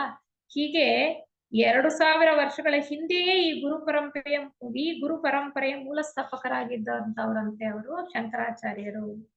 ಇನ್ನೊಂದು ವಿಶೇಷವಾದಂತಹ ಕಾರ್ಯವನ್ನ ಏನ್ ಮಾಡ್ತಾರೆ ಅಂದ್ರೆ ಭಗವಾನ್ ಬುದ್ಧರೇ ಸ್ವತಃ ಕೈಗೊಂಡಿದ್ದು ಅಂತ ಹೇಳ್ತಾರೆ. ಅದೇನು ಅಂದ್ರೆ ಈ ಲೋಕ ಕಲ್ಯಾಣದ ನಿಮಿತ್ತ ತಮ್ಮ ಉತ್ತರಾಧಿಕಾರಿಯಾಗಿ ಬೋಧಿಸತ್ವರು ಕರೆಯಿತ್ತಾಗಲೆಲ್ಲ ಅವರ ಅಗತ್ಯಗಳಿಗೆ ಸೂಚನೆಯನ್ನ ಸಲಹೆಗಳನ್ನ ಕೊಡುವುದಕ್ಕೋಸ್ಕರ ಭಗವಾನ್ ಬುದ್ಧರು ಈ ಪ್ರಪಂಚದೊಡನೆ ಇನ್ನೂ ಸಂಪರ್ಕವನ್ನು ಇಟ್ಕೊಂಡಿದ್ದಾರೆ, ಇನ್ನೂ ಸಂಬಂಧವನ್ನು ಇಟ್ಕೊಂಡಿರ್ತಾರೆ. ಅಂದ್ರೆ ಬೋಧಿಸತ್ವರ ಜಾಗದಲ್ಲಿ ಮೈತ್ರೇಯರಿದ್ದಾರೆ. ಅವರಿಗೆ ಯಾವಾಗ ಮಾರ್ಗದರ್ಶನದ ಅವಶ್ಯಕತೆ ಇರುತ್ತೋ, ಅವ್ರು ಯಾವಾಗ ಕರೀತಾರೋ ಅವಾಗೆಲ್ಲಾನು ಕೂಡ ಬುದ್ಧರು ಇಲ್ಲಿ ಬಂದು ಅವರಿಗೆ ಮಾರ್ಗದರ್ಶನವನ್ನ ಕೊಡ್ತಾ ಇದ್ದಾರೆ. ಅಂತ ಉನ್ನತವಾದಂತಹ ಶ್ರೇಣಿಯಲ್ಲಿದ್ರು ಕೂಡ ಅವರು ಈ ಕೆಳಗಡೆ ಬಂದು ಅವರಿಗೆ ಸೂಕ್ತವಾದಂತಹ ಮಾರ್ಗದರ್ಶನವನ್ನ ಕೊಡ್ತಾರೆ. ಅಲ್ಲದಲ್ಲೇ ನಾವು ತಿಳ್ಕೊಂಡಿದೀವಿ, ಬುದ್ಧರ ನಿರ್ವಾಣ ಕಾಲ ಬಂದಾಗ ಅಂದ್ರೆ ವೈಶಾಖ ಪೌರ್ಣಮಿಯ ದಿನ ಅವರು ಕಾಮ ಶರೀರದಲ್ಲಿ ಈ ಎಲ್ಲ ಜಗತ್ತಿಗೆ ಭೂಮಂಡಲದಲ್ಲಿ ಇರ್ತಕ್ಕಂತ ಎಲ್ಲರಿಗೂ ಕೂಡ ದರ್ಶನವನ್ನ ಕೊಡ್ತಾರೆ. ಕಾಮದೇಹದಲ್ಲಿ ದರ್ಶನವನ್ನ ಕೊಡ್ತಾರೆ. ಬಹಳ ಉಜ್ವಲವಾಗಿರ್ತಕ್ಕಂತಹ ಪ್ರಭೆ ಬುದ್ಧರ ಒಂದು ಪ್ರಭಾವ ಎಷ್ಟು ದೂರದವರೆಗೆ ಇರ್ತಾ ಇತ್ತು ಅಂತ, ಅವ್ರು ಬದುಕಿದ್ದಾಗೆ ಹೇಗಿತ್ತು ಅಂತ ನಾವೆಲ್ಲ ತಿಳ್ಕೊಂಡಿದೀವಿ. ಆ ರೀತಿ ಬಂದು ನಮಗೆಲ್ಲರಿಗೂ ಕೂಡ ಆಶೀರ್ವಚನವನ್ನ ಕೊಡ್ತಾ ಇದ್ದಾರೆ. ಈಗಲೂ ಕೂಡ ವೈಶಾಖ ಪೌರ್ಣಮಿಯ ದಿನ ಬಂದವರು ಕಾಮ ಶರೀರದಲ್ಲಿ ಎಲ್ಲರಿಗೂ ಕೂಡ ದರ್ಶನವನ್ನ ಕೊಡ್ತಾರೆ. ಹಿಮಾಲಯದ ತಪ್ಪಲಲ್ಲಿ ಆ ಉತ್ತರ ಒಂದು ಭಾಗದಲ್ಲಿ ಏನಿದೆ ಅಲ್ಲಿ ಒಂದು ಸಂಸ್ಕಾರ ಕಾರ್ಯ ನಡೆಯುತ್ತೆ. ವೈಶಾಖ ಪೌರ್ಣಮಿಯ ಸಂಸ್ಕಾರ ಕಾರ್ಯ ಅಂತಾನೆ ನಾವು ತಿಳ್ಕೊಂಡಿದೀವಿ. ಆ ಉತ್ತರ ಭಾಗದ ಒಂದು ತಪ್ಪಲು ಪ್ರದೇಶದಲ್ಲಿ ಗುಡ್ಡಗಾಡು, ಸುತ್ತಲೂ ಗುಡ್ಡಗಾಡು ಇರುತ್ತೆ, ಮಧ್ಯದಲ್ಲಿ ಒಂದು ಸಮತಟ್ಟಾದಂತಹ ಮೈದಾನದಲ್ಲಿ ಎಲ್ಲರೂ ಸೇರ್ತಕ್ಕಂಥದ್ದು, ಮೈತ್ರೇಯರು ಇರ್ತಕ್ಕಂಥದ್ದು. ಅವರು ರಾಜದಂಡವನ್ನ ಇಟ್ಕೊಂಡಿರ್ತಾರೆ, ಯಾಕೆಂದ್ರೆ ಅವರೇ ಈಗ ಜಗದ್ಗುರುಗಳು ಅಲ್ವಾ. ಅದಕ್ಕೋಸ್ಕರ ಅಲ್ಲಿ ಒಂದು ಸಂಸ್ಕಾರ ಕಾರ್ಯ ನಡೀತಕ್ಕಂಥದ್ದು. ಅದಿರ್ಲಿ, ಅದು ಒಂದು ದಿನ ಬಂದು ಅವರು ಆ ಒಂದು ಕಾಮ ಶರೀರದಲ್ಲಿ ಆಶೀರ್ವಾದವನ್ನು ಕೊಡ್ತಾ ಇದ್ದಾರೆ. ಹಾಗೆ ಆಷಾಢ ಪೌರ್ಣಮಿಯ ಮಹತ್ವ ಏನು ಅಂದ್ರೆ ಆ ಒಂದು ದಿನ ಗೌತಮರು ತಮ್ಮ 5 ಜನ ಶಿಷ್ಯರಿಗೆ ಮೊಟ್ಟ ಮೊದಲನೇ ಬಾರಿಗೆ ಅವರು ಧರ್ಮೋಪದೇಶವನ್ನ ಮಾಡಿದಂಥದ್ದು. ಅದು ಬಹಳ ಮುಖ್ಯವಾದಂತಹ ಒಂದು ವಿಚಾರ. ಈ ಬೋಧಿಸತ್ವರಾಗಿ ಮೈತ್ರೇಯರೇ 2 ಸಾರಿ ಜನ್ಮವನ್ನ ಪಡ್ಕೊಳ್ತಾರೆ, ಅವತಾರ ಎತ್ತುತ್ತಾರೆ. ನಾನು ಯಾಕೆ ಇದೆಲ್ಲ ಹೇಳ್ತಾ ಇದ್ದೀನಿ ಅಂದ್ರೆ, ನಾವು ಕೃಷ್ಣನನ್ನ ಗುರುಗಳು ಅಂತೀವಿ, ಶಂಕರಾಚಾರ್ಯರನ್ನ ಗುರುಗಳು ಅಂತೀವಿ, ವ್ಯಾಸರನ್ನ ಗುರುಗಳು ಅಂತೀವಿ ಅಲ್ವಾ. ಇವರೆಲ್ಲರ ಹಿಂದಿನ ಇತಿಹಾಸ ನೋಡ್ತಾ ಹೋದ್ರೆ ನಮ್ಮ ಇತಿಹಾಸತಿ ಸಾಹಿತ್ಯದಲ್ಲಿ ಎಷ್ಟು ಚೆನ್ನಾಗಿ ಹೇಳಿರ್ತಕ್ಕಂಥದ್ದು. ಇದೆಲ್ಲ ಯೋಗ ದೃಷ್ಟಿಯಿಂದ ನೋಡಿ ಹೇಳಿರ್ತಕ್ಕಂಥದ್ದು, ಸುಮ್ನೆ ಇದೆಲ್ಲ ಕಟ್ಟುಕತೆ ಅಲ್ಲ. ಇದನ್ನ ನೆಡ್ಬಿಟ್ರವ್ರಿಗೆ ಯೋಗ ದೃಷ್ಟಿ ಇತ್ತು, HPB ಅವ್ರಿಗಿತ್ತು, ಅವರೆಲ್ಲ ಗುರುಗಳ ಸಾನ್ನಿಧ್ಯದಲ್ಲಿದ್ದವರು. ಆಗಾಗ ಅವರ ಮಾರ್ಗದರ್ಶನವನ್ನ ಪಡ್ಕೊಳ್ತಾ ಇದ್ರು, ಅವ್ರನ್ನೆಲ್ಲ ಸಂಧಿಸ್ತಾ ಇದ್ರು. ಮೈತ್ರೇಯರೇ 2 ಸಾರಿ ಇಲ್ಲಿ ಈ ಭೂಮಿಯ ಮೇಲೆ ಅವತಾರವನ್ನೆತ್ತಿದ್ದಾರೆ. ಏನಾಗಿ? ಕೃಷ್ಣನಾಗಿ 1 ಸಾರಿ, ಕ್ರಿಸ್ತನಾಗಿ 1 ಸಾರಿ ಅಂತ ಹೇಳ್ತಾರೆ. ಕೃಷ್ಣನಾಗಿ ಕ್ರಿಸ್ತನಾಗಿ ಸ್ವತಃ ಮೈತ್ರೇಯರೇ ಜನ್ಮವನ್ನ ತಾಳಿದ್ದಾರೆ ಈ ಭೂಮಿಯ ಮೇಲೆ. ಅವರಿನ್ನು ಬೋಧಿಸತ್ವರಾಗಿ ಇದ್ದಾರೆ ಈ ಜನಾಂಗ ಮುಗಿಯೋವರೆಗೂ, ಅಂದ್ರೆ ಈ 5ನೆಯ ಮಹಾವಂಶ ಮುಗಿಯೋವರೆಗೂ ಅವರು ಬೋಧಿಸತ್ವರಾಗಿರ್ತಾರೆ. ಮುಂದಿನ ಒಂದು 6ನೆಯ ಮಹಾವಂಶ ಬರುತ್ತಲ್ಲ, ಆವಾಗ ಅವರು ಬುದ್ಧ ಪದವಿಗೆ ಏರ್ತಾರೆ. ನಮ್ಮ ಕುತುಂಬಿ ಮಹರ್ಷಿ ಅವರಿದ್ದಾರಲ್ಲ, ಈಗ 6ನೆಯ ಒಂದು ದೀಕ್ಷೆಯಲ್ಲಿ ಇರ್ತಕ್ಕಂಥವ್ರು, ಅವ್ರು ಬೋಧಿಸತ್ವರಾಗ್ತಾರೆ. ನಮ್ಮ ಥಿಯೋಸಾಫಿಕಲ್ ಸೊಸೈಟಿಯನ್ನ ಸ್ಥಾಪನೆ ಮಾಡಿರ್ತಕ್ಕಂತಹ ಕುತುಂಬಿ ಮಹಾತ್ಮರು ಮುಂದೆ 6ನೆಯ ಮಹಾವಂಶದ ಸಮಯದಲ್ಲಿ ಬೋಧಿಸತ್ವರಾಗ್ತಾರೆ. ಈಗ ಬೋಧಿಸತ್ವರಾಗಿರ್ತಕ್ಕಂಥ ಮೈತ್ರೇಯರು ಮುಂದೆ ಬುದ್ಧ ಪದವಿಗೆ ಏರ್ತಾರೆ ಅನ್ನುವಂಥದ್ದು ನಮ್ಮ ಸಾಹಿತ್ಯದಲ್ಲಿ ಬಹಳ ಚೆನ್ನಾಗಿ ಹೇಳ್ತಾರೆ. ಹೀಗೆ ಮೈತ್ರೇಯರ ಶಿಷ್ಯರಿದ್ರಲ್ಲ, ಮೈತ್ರೇಯರ ಶಿಷ್ಯರು ನಾಗಾರ್ಜುನ, ಆರ್ಯ ಸಂಘ, ರಾಮಾನುಜಾಚಾರ್ಯ, ಮಧ್ವಾಚಾರ್ಯ, ಎಲ್ಲರೂ ಗುರುಗಳು ಹೇಳ್ತೀವಲ್ಲ, ಅವ್ರು ಎಲ್ಲರೂ ಮೈತ್ರೇಯರ ಶಿಷ್ಯರು. ಅವರು ಅವತಾರವನ್ನು ಎತ್ತೋದು ಅಷ್ಟೇ ಅಲ್ಲ, ಅವರ ಶಿಷ್ಯರನ್ನೂ ಕೂಡ ಅವತಾರ ಎತ್ತುವ ಹಾಗೆ ಅವರೊಂದು ಪ್ರೇರಣೆಯನ್ನ ಕೊಡ್ತಾರೆ. ಅವರ ಶಿಷ್ಯರ ಮುಖಾಂತರ ಅನೇಕ ಧರ್ಮ ಮತಗಳನ್ನ ಸ್ಥಾಪನೆ ಮಾಡಿ ಆಧ್ಯಾತ್ಮ ತತ್ವವನ್ನ ಪ್ರಚಾರ ಮಾಡ್ತಾರೆ ಅನ್ನುವಂತಹ ವಿಚಾರವನ್ನ ನಮ್ಗೆ ಹೇಳ್ತಾರೆ. ಮಹಮದೀಯರಾಗಿ ಕೂಡ ಜನ್ಮವನ್ನ ಪಡ್ಕೊಂಡಿರ್ತಕ್ಕಂಥದ್ದು ಮೈತ್ರೇಯರ ಶಿಷ್ಯರು. ಮೈತ್ರೇಯರ ಒಬ್ಬ ಶಿಷ್ಯರೇ ಮಧ್ವಾಚಾರ್ಯರಾಗಿ ಜನಿಸಿದ್ದಂಥವ್ರು, ರಾಮಾನುಜಾಚಾರ್ಯರಾಗಿ ಜನಿಸಿದ್ದಂಥವ್ರು, ಮಹಮ್ಮದರಾಗಿ ಜನಿಸಿದ್ದಂಥವ್ರು, ಅನೇಕ ಮತ ಧರ್ಮಗಳನ್ನ ಸ್ಥಾಪನೆ ಮಾಡಿದಂತಹವರು, ಆಧ್ಯಾತ್ಮಿಕ ತತ್ವನ ಬೋಧನೆ ಮಾಡಿದಂತಹವರು. ಹೀಗೆ ಅನೇಕ ಬಾರಿ ಈ ಉನ್ನತ ಮಟ್ಟದಲ್ಲಿರ್ತಕ್ಕಂಥ ಜೀವನ್ಮುಕ್ತ ಗುರುಗಳು ಈ ಭೂಮಿಯ ಮೇಲೆ ಅವತಾರವನ್ನ ಎತ್ತಿ, ಅಂದ್ರೆ ಜನ್ಮವನ್ನ ಪಡ್ಕೊಂಡು ಬಂದು ನಮಗೆ ಆಧ್ಯಾತ್ಮ ಮಾರ್ಗದರ್ಶನವನ್ನ ನೀಡ್ತಾ ಇದ್ದಾರೆ. ನಿಜವಾದ ಗುರುಗಳು ಅಂದ್ರೆ ಅವರು ನಮಗೆ ಸರಿಯಾಗಿ ಆಧ್ಯಾತ್ಮ ಪಥದ ಮೇಲೆ ಬೆಳಕನ್ನ ಚೆಲ್ತಕ್ಕಂಥವ್ರು ಅನ್ನುವಂತಹ ವಿಚಾರ ನಮ್ಗೆ ಇತಿಹಾಸತಿ ವಾಂಗ್ಮಯದಲ್ಲಿ ಬಹಳ ಚೆನ್ನಾಗಿ ಸಿಗುತ್ತೆ. ಅದಕ್ಕೆ ಹೇಳ್ತಾರೆ ಗುರುಗಳು ಅಂತಂದ್ರೆ ಆಡಂಬರದ ಗುರುಗಳಲ್ಲ. ಬಾಹ್ಯದಲ್ಲೂ ಕೂಡ ನಾವು ಗುರುಗಳನ್ನ ನೋಡ್ಬೋದು. ನಮ್ಮ ವೇದಾಂತಗಳಲ್ಲಿ ಹೇಳಿರುವ ಹಾಗೆ, ಶಂಕರಾಚಾರ್ಯರು ಹೇಳುವ ಹಾಗೆ, ವಿವೇಕ ಚೂಡಾಮಣಿಯಲ್ಲಿ ಅವರು ವಿವರಿಸಿರುವ ಹಾಗೆ ನಿಜವಾದ ಗುರುಗಳು ಹೇಗಿರ್ತಾರಪ್ಪ ಅಂತಂದ್ರೆ ಯಾವಾಗ್ಲೂ ಪ್ರಸನ್ನ ವದನರಾಗಿರ್ತಾರೆ, ಮಿತಭಾಷಿಗಳಾಗಿರ್ತಾರೆ. ರಮಣ ಮಹರ್ಷಿಗಳು ಹೇಗಿದ್ರು, ರಾಮಕೃಷ್ಣ ಪರಮಹಂಸರು ಹೇಗಿದ್ರು, ಇವರನ್ನೆಲ್ಲ ನಾವು ಗುರುತಿಸ್ಬೋದಲ್ವಾ. ಎಷ್ಟು ಮಿತಭಾಷಿಗಳಾಗಿದ್ರು, ದಯಾಮಯಿಗಳಾಗಿದ್ರು, ಎಷ್ಟು ಪ್ರೇಮಪೂರ್ವಕ ಒಂದು ಭಾವ ಇತ್ತು ಅವರಲ್ಲಿ. ಶಿಷ್ಯರನ್ನ ಎಷ್ಟು ಮೃದು ವಚನಗಳಿಂದ ಮಾತಾಡಿಸ್ತಾ ಇದ್ರು. ಅವರು ಬಾಯಲ್ಲಿ ಹೇಳಿ ಯಾವುದನ್ನು ಕೂಡ ಕಲಿಸುವಂತದ್ದಲ್ಲ, ಅವರ ಜೀವನವೇ ಒಂದು ಮಾದರಿಯಾಗಿತ್ತು. ಅವರ ಜೀವನವೇ ಶಿಷ್ಯರಿಗೆ ಅವರಿಗೆ ಬೇಕಾದಂತಹ ಆಧ್ಯಾತ್ಮ ಬೋಧನೆಯನ್ನ ಒದಗಿಸ್ಕೊಡ್ತಾ ಇತ್ತು ಅನ್ನುವಂತಹ ಅನೇಕ ವಿಚಾರಗಳನ್ನ ನಾವು ತಿಳ್ಕೊಳ್ತಾ ಬರ್ತೇವೆ. ಇದೆಲ್ಲವೂ ಕೂಡ ಸಂಕ್ಷಿಪ್ತವಾಗಿ ನಾವು ಗುರುಗಳ ಬಗ್ಗೆ ತಿಳ್ಕೊಳ್ಳೋದಾದ್ರೆ ಆಷಾಢ ಉತ್ಸವದ ಬಗ್ಗೆ ಸ್ವಲ್ಪ ಮಟ್ಟಿಗೆ ತಿಳ್ಕೊಳ್ಳೋಣ. ಆಷಾಢ ಪೂರ್ಣಿಮೆ, ನಾಳೆ ಆಷಾಢ ಪೂರ್ಣಿಮೆ ಅಲ್ವಾ. ನಾಳೆ ಮಧ್ಯಾಹ್ನ 3:30ರಿಂದ 4 ಗಂಟೆವರೆಗೆ ಬೆಂಗಳೂರು ಸಿಟಿ ಲಾಡ್ಜ್ನ ಆವರಣದಲ್ಲಿರ್ತಕ್ಕಂತಹ ಬುದ್ಧ ಪ್ರತಿಮೆ ಇದೆಯಲ್ಲ, ಧ್ಯಾನ ಮಂದಿರ, ಅದನ್ನ ತೆರೆದಿಡಲಾಗುತ್ತೆ. ಅಲ್ಲಿ ಯಾರು ಬೇಕಾದ್ರೂ ಹೋಗಿ ಕೂತ್ಕೊಂಡು ಧ್ಯಾನವನ್ನು ಕೂಡ ಮಾಡ್ಬೋದು. ಈ ಒಂದು ಹುಣ್ಣಿಮೆ ಪ್ರಾರಂಭವಾಗತಕ್ಕಂತಹ ಕಾಲದಲ್ಲಿ ಈ ಉತ್ಸವ ನಡೆಯುತ್ತೆ. ಯಾವ ಉತ್ಸವ? ಆಷಾಢ ಉತ್ಸವ ನಡೆಯುತ್ತೆ. ಆಗ ಇದು ಒಂದು ಏನಪ್ಪಾ, ಆಷಾಢ ಉತ್ಸವ ಅಂದ್ರೆ ವೈಶಾಖ ಹುಣ್ಣಿಮೆ ದಿನ ನಡೀತಕ್ಕಂತಹ ಒಂದು ಪವಿತ್ರವಾದಂತಹ ಒಂದು ಸಮಾರಂಭ, ಸಮ್ಮೇಳನ ಇದೆಯಲ್ಲ, ಅದೇ ರೀತಿ ಆಷಾಢ ಉತ್ಸವವೂ ಕೂಡ. ಆದ್ರೆ ಇಲ್ಲಿ ಯಾರೂನು ಸ್ಥೂಲ ದೇಹದಲ್ಲಿ ಅಲ್ಲಿ ಹೋಗಿ ಇರೋದಿಲ್ಲ. ಆ ವೈಶಾಖ ಹುಣ್ಣಿಮೆಯ ದಿನ ಸಾಧು ಸಂತರು ಎಷ್ಟೊಂದು ಜನ ಹೋಗಿ ಅಲ್ಲಿ ಸೇರಿರ್ತಾರೆ. ಆ ಒಂದು ಹಿಮಾಲಯದ ತಪ್ಪಲಲ್ಲಿ ಗೊತ್ತಿರ್ತಕ್ಕಂಥವ್ರು ಸಾಧುಗಳು, ಸಾಕಷ್ಟು ಆಧ್ಯಾತ್ಮ ಪ್ರಗತಿಯನ್ನ ಸಾಧಿಸಿರ್ತಕ್ಕಂಥವ್ರು. ಬೇರೆಯವರು ಕೂಡ ಸೂಕ್ಷ್ಮ ದೇಹಗಳಲ್ಲಿ ಅಲ್ಲಿ ಹೋಗಿ ಉಪಸ್ಥಿತರಿದ್ದು ಆ ಒಂದು ಬುದ್ಧರ ಒಂದು ಆಶೀರ್ವಾದವನ್ನ ನೇರವಾಗಿ ಪಡ್ಕೊಳ್ತಕ್ಕಂತಹ ಒಂದು ಅವಕಾಶ ಇದೆ. ಆದ್ರೆ ಆಷಾಢ ಹುಣ್ಣಿಮೆಯ ದಿನ ಹೇಗೆ ನಡೆಯುತ್ತೆ ಅಂದ್ರೆ, ವೈಶಾಖ ಹುಣ್ಣಿಮೆ ಉತ್ತರದ ಪ್ರದೇಶದಲ್ಲಿ ನಡೆದ್ರೆ ಹಿಮವತ್ ಪರ್ವತದ ಉತ್ತರದ ತಪ್ಪಲಲ್ಲಿ ನಡೆಯುತ್ತೆ. ಇದು ಆಷಾಢ ಉತ್ಸವ ದಕ್ಷಿಣದ ತಪ್ಪಲಲ್ಲಿ ನಡೆಯುತ್ತೆ. ಆಷಾಢ ಉತ್ಸವ ಈ ಹಿಮವತ್ ಪರ್ವತದ ದಕ್ಷಿಣದ ತಪ್ಪಲಲ್ಲಿ ನಡೆಯುತ್ತೆ. ಎಲ್ಲಿ ನಡೆಯುತ್ತೆ ಅಂದ್ರೆ ಮೈತ್ರೇಯರ ಆಶ್ರಮದಲ್ಲಿ ನಡೆಯುತ್ತೆ. ಮೈತ್ರೇಯರು ಇರ್ತಕ್ಕಂಥದ್ದು ಹಿಮಾಲಯದ ಪರ್ವತದ ತಪ್ಪಲಿನಲ್ಲಿ. ಅಲ್ಲಿ ಆಶ್ರಮವನ್ನ ಕಟ್ಕೊಂಡಿರ್ತಕ್ಕಂಥ, ನಮಗ್ ಗೊತ್ತು ಅಗಸ್ತ್ಯರನ್ನ ನಾವು ಎಷ್ಟು ನಮ್ಮ ಪುರಾಣಗಳಲ್ಲಿ, ಸಾಹಿತ್ಯಗಳಲ್ಲಿ ನೋಡುವ ಹಾಗೆ, ನಮ್ಮ ಹಿಂದೂ ಶಾಸ್ತ್ರಗಳಲ್ಲಿ ಅಗಸ್ತ್ಯರಿದ್ರು, ಇಂತಹ ಒಂದು ಕಾಡುಮೇಡುಗಳಲ್ಲಿದ್ರು, ಅಲ್ಲಿ ಗುಹೆಗಳಲ್ಲಿದ್ರು ಅಂತ ನಾವು ಕೇಳ್ತೀವಿ. ಅದೇ ತರ ಮೈತ್ರೇಯರು ಕೂಡ ಆಶ್ರಮದಲ್ಲಿ ಇರ್ತಕ್ಕಂಥದ್ದು ಎಲ್ಲಿ? ಹಿಮಾಲಯದ ತಪ್ಪಲಲ್ಲಿ ದಕ್ಷಿಣ ಭಾಗದಲ್ಲಿ ಇರ್ತಕ್ಕಂಥ ಒಂದು ತಪ್ಪಲಲ್ಲಿ ಇರ್ತಾರೆ. ಅಲ್ಲಿ ಆಶ್ರಮದಲ್ಲಿ ಇದ್ದಾರೆ. ಪ್ರತಿ ವರ್ಷವೂ ಕೂಡ ಆಷಾಢ ಹುಣ್ಣಿಮೆಯ ದಿನ ಅವರ ಆಶ್ರಮದ ಮುಂದೆ, ಅಂದ್ರೆ ಅವರ ಆಶ್ರಮದಲ್ಲಿ ಮನೆಯ ಮುಂದೆ ಒಂದು ಉದ್ಯಾನವನ ಇದೆಯಂತೆ.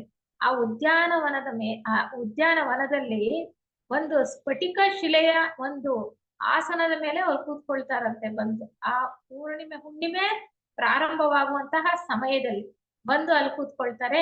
ಈ ಒಂದು ಶ್ವೇತರ್ಷಿ ಸಂಘ ಅಂತ ನಾವೇನು ಹೇಳಿದ್ವಿ, ಅಲ್ಲಿ ಅನೇಕ ಅಧಿಕಾರ ಶ್ರೇಣಿಗಳಲ್ಲಿ ಇರ್ತಕ್ಕಂಥವ್ರು, ಜೀವನ್ಮುಕ್ತರು, ಗುರುಗಳು, ಅವರ ಶಿಷ್ಯರು, ಉಮೇದುವಾರಿ ಹಂತದಲ್ಲಿ ಇರ್ತಕ್ಕಂಥವ್ರು ಎಷ್ಟೋ ಜನ ಇದ್ದಾರಲ್ಲ, ಎಲ್ಲರೂ ಕೂಡ ಅವರ ಆಶ್ರಮದಲ್ಲಿ ಅವ್ರ ಮುಂದೆ ಹೋಗಿ ಉಪಸ್ಥಿತರಿರ್ತಾರಂತೆ. ಎಲ್ಲರೂ ಕೂಡ ಸೂಕ್ಷ್ಮ ಶರೀರದಲ್ಲಿ, ಯಾರೋ ಸ್ಥೂಲ ಶರೀರದಲ್ಲಿ ಹೋಗೋದಿಲ್ಲ. ಈ ಒಂದು ಆಷಾಢ ಉತ್ಸವದ ಸಮಯದಲ್ಲಿ ಅಲ್ಲಿ ಮೈತ್ರೇಯರು ಆಸನರಾಗಿದ್ರೆ, ಸ್ಫಟಿಕ ಶಿಲೆಯ ಆಸನದ ಮೇಲೆ ಕೂತಿದ್ರೆ, ಅವ್ರ ಮುಂದ್ಗಡೆ ಎಲ್ಲರೂ ಅಧಿಕಾರ ಶ್ರೇಣಿಗೆ ಅನುಗುಣವಾಗಿ ಬಹಳ ಮುಖ್ಯವಾಗಿ ಉನ್ನತ ಅಧಿಕಾರದಲ್ಲಿರ್ತಕ್ಕಂಥವ್ರು ಅವ್ರಿಗೆ ಹತ್ತಿರ ಸಮೀಪದಲ್ಲಿ ಕೂತ್ಕೊಳ್ತಾರೆ. ಇನ್ನೊಂದ್ ಸ್ವಲ್ಪ ಕೆಳ ಹಂತದವರು ಇನ್ನೊಂದ್ ಸ್ವಲ್ಪ ಹಿಂದೆ.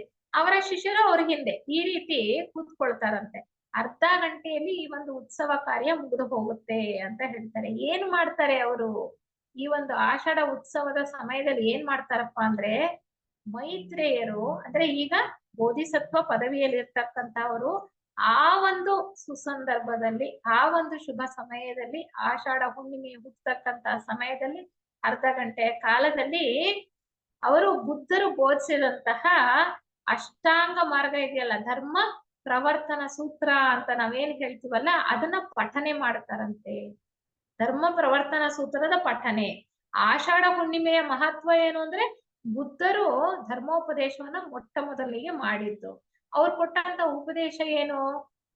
4 ಆರ್ಯ ಸತ್ಯಗಳು ಅಲ್ವಾ, ಮತ್ತೆ ಆರ್ಯ ಅಷ್ಟಾಂಗ ಮಾರ್ಗ ಅಂದ್ರೆ ಸುವರ್ಣ ಮಧ್ಯಮ ಮಾರ್ಗ ಅಂತ ನಾವು ಹೇಳುವಂಥದ್ದು. 4 ಆರ್ಯ ಸತ್ಯಗಳೇನು? ಈ ಒಂದು ಪ್ರಪಂಚದಲ್ಲಿ ದುಃಖ, ಜಗತ್ತಿನಲ್ಲಿ ದುಃಖ ಅನ್ನುವಂಥದ್ದು ಇದೆ ಅಲ್ವಾ. ದುಃಖಕ್ಕೆ ಆಸೆಯೇ ಕಾರಣ.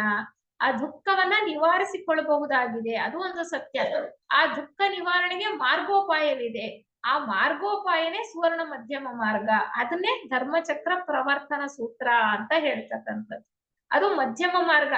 ಈಗಿರ್ತಕ್ಕಂಥ ಪ್ರಸ್ತುತ ಸಮಯದಲ್ಲಿ ಮನುಷ್ಯನಿಗೆ ಯಾವುದೋ ಕಾಡಲ್ಲಿ ಹೋಗಿ ಮೇಡಲ್ ಹೋಗಿ ಕೂತ್ಕೊಂಡು ತಪಸ್ಸು ಮಾಡ್ತಕ್ಕಂಥ ಪರಿಸ್ಥಿತಿ ಇಲ್ಲ. ಅತಿಯಾಗಿ ದೇಹವನ್ನ ದಂಡಿಸೋದು ಸರಿಯಲ್ಲ. ಅದಕ್ಕೆ ಹೇಳ್ತಾರೆ ಇದನ್ನ ಸುವರ್ಣ ಮಧ್ಯಮ ಮಾರ್ಗ ಅಂತ. ಅತಿಯಾಗಿ ದೇಹ ದಂಡನೆ ಮಾಡಿ ತಪಸ್ಸು ಮತ್ತೆ ಕಾಡು ಮೇಡುಗಳಿಗೆ ಹೋಗಿ ದೇಹವನ್ನ ದಂಡಿಸೋದು ಅಲ್ಲ, ಅಥವಾ ನಾವು ಈ ದೇಹವನ್ನ ಅತಿಯಾಗಿ ಈ ಪ್ರಪಂಚದ ಲೋಲುಪತೆಯಲ್ಲಿ ಮುಳುಗಿಸೋದು ಅಲ್ಲ. ಬಹಳ ಜಾಗರೂಕತೆಯಿಂದ ಒಂದು ಮಧ್ಯಮ ಮಾರ್ಗವನ್ನ ಆರಿಸ್ಕೊಂಡು ಹೋಗ್ತಕ್ಕಂಥದ್ದು ಈ ಧರ್ಮಚಕ್ರ ಪ್ರವರ್ತನ ಸೂತ್ರದಲ್ಲಿ ಹೇಳುವಂತದ್ದು. ಅದನ್ನ ಪಾಳಿ ಭಾಷೆಯಲ್ಲಿ ಏನ್ ಹೇಳ್ತಾರಪ್ಪ ಅಂದ್ರೆ, ಧಮ್ಮ ಚಕ್ಕಪ್ಪ ವರ್ತನ ಸೂಕ್ತ ಅಂತಾರೆ. ಧಮ್ಮ ಚಕ್ಕಪ್ಪ ವರ್ತನ ಸೂಕ್ತ ಅಂತ ಹೇಳ್ತಾರೆ. ಅದನ್ನೇ ಧರ್ಮಚಕ್ರ.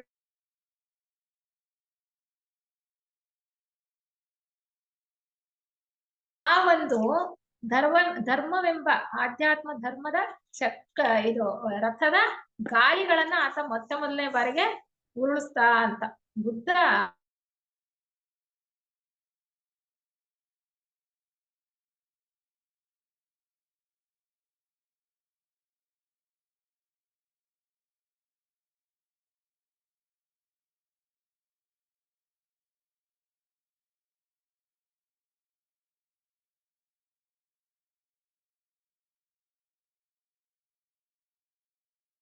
ಅವ್ರು ಏನ್ ವಿವರಣೆನ ಕೊಡ್ತಾರೆ?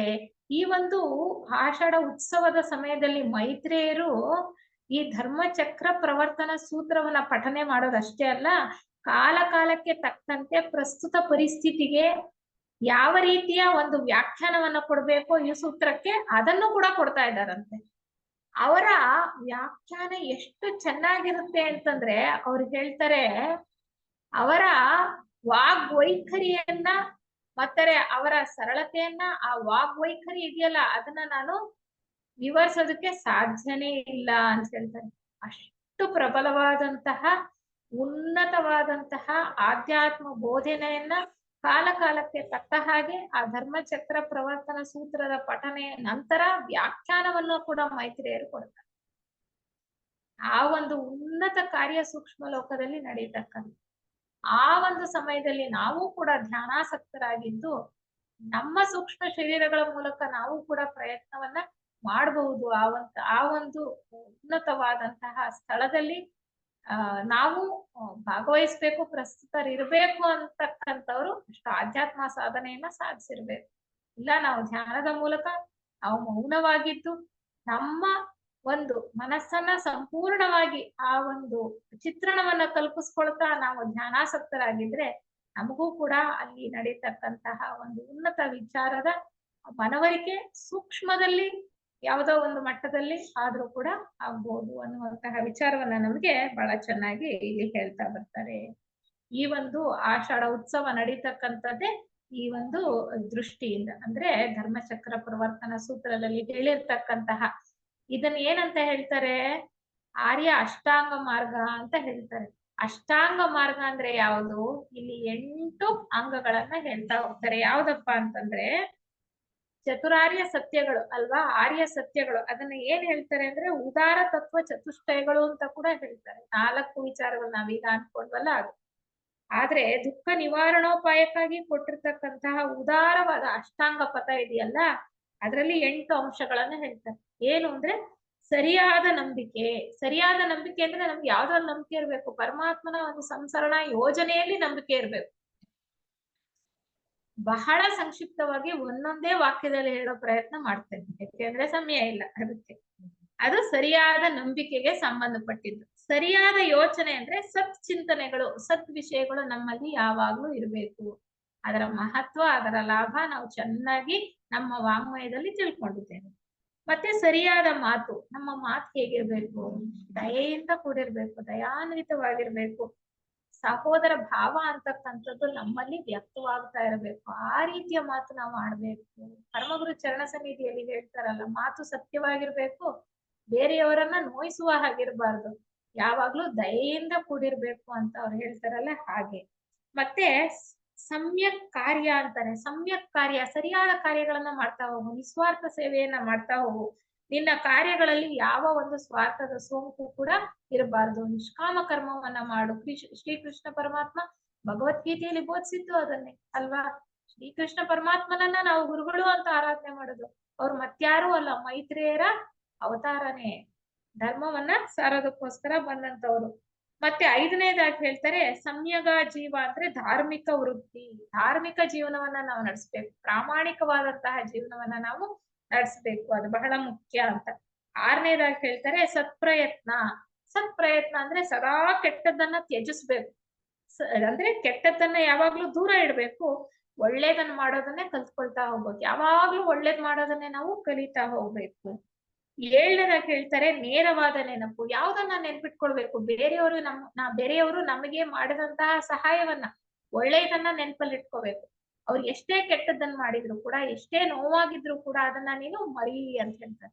ಅವರನ್ನ ಕ್ಷಮಿಸು ಮತ್ತೆ ಮರಿ ಅಂತ. ಅದಕ್ಕೆ ಆಧ್ಯಾತ್ಮ ಪಥದಲ್ಲಿ ಹೇಳ್ತಕ್ಕಂತ ಮುಖ್ಯವಾದ 2 ಅಂಶಗಳು ಫರ್ಗೆಟ್ ಅಂಡ್ ಫರ್ಗಿವ್ ಅಂತ. ಕ್ಷಮಾಗುಣ ಇರ್ಬೇಕು, ಮತ್ತೆ ಬೇರೆಯವ್ರು ಮಾಡಿದ್ದ ಎಲ್ಲ ಕೆಟ್ಟದ್ದನ್ನು ಕೂಡ, ನೋವನ್ನು ಕೂಡ ನಾವು ಮರ್ತು ಹೋಗ್ಬೇಕು. ಇದನ್ನ ಮಾಡದೇ ಇದ್ರೆ ಆಧ್ಯಾತ್ಮ ಪಥದಲ್ಲಿ ಖಂಡಿತವಾಗ್ಲೂ ನಾವು ಮುಂದುವರಿಯೋದಕ್ಕೆ ಸಾಧ್ಯನೇ ಇಲ್ಲ ಅನ್ನುವಂತಹ ವಿಚಾರ. ಕೊನೆಯದಾಗಿ ಹೇಳ್ತಾರೆ ಸರಿಯಾದ ಧಾರಣ ಅಥವಾ ಧ್ಯಾನ. ಧ್ಯಾನವನ್ನ ಖಂಡಿತವಾಗ್ಲೂ ನಾವು ಪ್ರತಿದಿನವೂ ಕೂಡ ಮಾಡ್ಲೇಬೇಕಾದಂಥದ್ದು. ಧ್ಯಾನದಲ್ಲೇ ನಾವು ಪ್ರಗತಿಯನ್ನ ಹೆಚ್ಚು ಆಧ್ಯಾತ್ಮದಲ್ಲಿ ಸಾಧಿಸೋದಕ್ಕೆ ಸಾಧ್ಯ ಆಗತಕ್ಕಂಥದ್ದು. ನಮ್ಮನ್ನ ನಾವು ಪರಿಶೀಲನೆ ಮಾಡ್ಕೊಳ್ಳೋದು. ಸ್ವಯಂ ಪರಿಶೀಲನೆ ಯಾವಾಗ? ನಮ್ಮಲ್ಲಿ ಹೇಳ್ತಾ ಇರ್ತಕ್ಕಂಥ ಆಲೋಚನೆಗಳನ್ನ ನಾವು ನೋಡ್ತಕ್ಕಂಥದ್ದೇ ಸುಮ್ಮನೆ ಧ್ಯಾನಾಸಕ್ತರಾಗಿ ಕುಳಿತಾಗ. ಬೇರೆ ಸಮಯದಲ್ಲಿ ಬಹಳ ಕಷ್ಟ ಅಲ್ವಾ. ಜೆ.ಕೆ. ಅವರು ಹೇಳುವ ಹಾಗೆ ನಮ್ಮ ಜೀವನನೇ ಧ್ಯಾನ ಆಗಬೇಕು. ಪೂರ್ಣ ಗಮನದಿಂದ ನಾವು ಕೆಲಸವನ್ನು ಮಾಡುವಾಗ, ಪೂರ್ಣ ಶ್ರದ್ಧೆಯಿಂದ ಮಾಡ್ತಾ ಹೋದ್ರೆ ಆ ಒಂದು ಗಮನ ಪ್ರಜ್ಞೆ ನಮ್ಮ ಕೆಲಸದಲ್ಲೇ ಪರಿಪೂರ್ಣವಾಗಿ ಲೀನವಾಗಿದ್ದಾಗ ಅದು ಮುಂದಿನ ಹಂತದಲ್ಲಿ ಸಾಧಿಸ್ತಕ್ಕಂಥದ್ದು. ಆದ್ರೆ ಧ್ಯಾನವನ್ನ ಎಡಬಿಡದೆ ಮಾಡ್ತಕ್ಕಂಥದ್ದು ಬುದ್ಧರ ಬೋಧನೆಯಲ್ಲಿ ಬರುವಂತಹ 8ನೇ ಒಂದು ಅಂಶ ಈ ಅಷ್ಟಾಂಗ ಪಥದಲ್ಲಿ. ಇಷ್ಟು ವಿಚಾರಗಳನ್ನ ನಾವು ಬಹಳ ಮುಖ್ಯವಾಗಿ ಆಷಾಢ ಹುಣ್ಣಿಮೆಯ ಒಂದು ಉತ್ಸವದ ಅಂಗವಾಗಿ ತಿಳ್ಕೊಳ್ಬೇಕಾದ್ದು, ಮತ್ತೆ ಗುರುಗಳ ಬಗ್ಗೆ ತಿಳ್ಕೊಳ್ಬೇಕಾದ್ದು ಬಹಳ ಮುಖ್ಯ. ಏಕೆಂದ್ರೆ ಜೀವನ್ಮುಕ್ತ ಗುರುಗಳೇ ನಮ್ಗೆ ನಿಜವಾದ ಗುರುಗಳು. ಅವರನ್ನ ಗುರುತಿಸ್ಬೇಕು ಅಂತಂದ್ರೆ ನಾವು ಸಾಕಷ್ಟು ಸಾಧನೆಯನ್ನ ಮಾಡಿರ್ಬೇಕು. ಅವರು ನೇರವಾಗಿ ಕೊಟ್ಟಂತಹ ಸಂದೇಶ ನಮ್ಮ ಥಿಯಾಸಫಿ ಸಾಹಿತ್ಯದಲ್ಲಿ ಹೇರಳವಾಗಿದೆ. ನಮ್ಮನ್ನ ನಾವು ಪರಿಶುದ್ಧರನ್ನಾಗಿ ಮಾಡ್ಕೊಳ್ತಾ ಹೋದ್ರೆ ಖಂಡಿತವಾಗ್ಲೂ ನಾವು ಅವರನ್ನ ಅರಸಿ ಹೋಗ್ಬೇಕಾದ್ದೇ ಇಲ್ಲ. ಅವರೇ ನಮ್ಮ ಮುಂದೆ ಪ್ರತ್ಯಕ್ಷರಾಗಿ ನಮಗೆ ಅವರ ಸಾನ್ನಿಧ್ಯದಲ್ಲಿ ಇನ್ನೂ ಹೆಚ್ಚಿನ ಮಾರ್ಗದರ್ಶನವನ್ನ ಕೊಡ್ತಕ್ಕಂಥವ್ರಾಗುತ್ತಾರೆ. ಇಷ್ಟು ವಿಚಾರಗಳನ್ನ ನನ್ಗೆ ತಿಳಿಸೋದಕ್ಕೆ ಅವಕಾಶ ಮಾಡಿಕೊಟ್ಟಂತ ನಿಮ್ಮೆಲ್ಲರಿಗೂ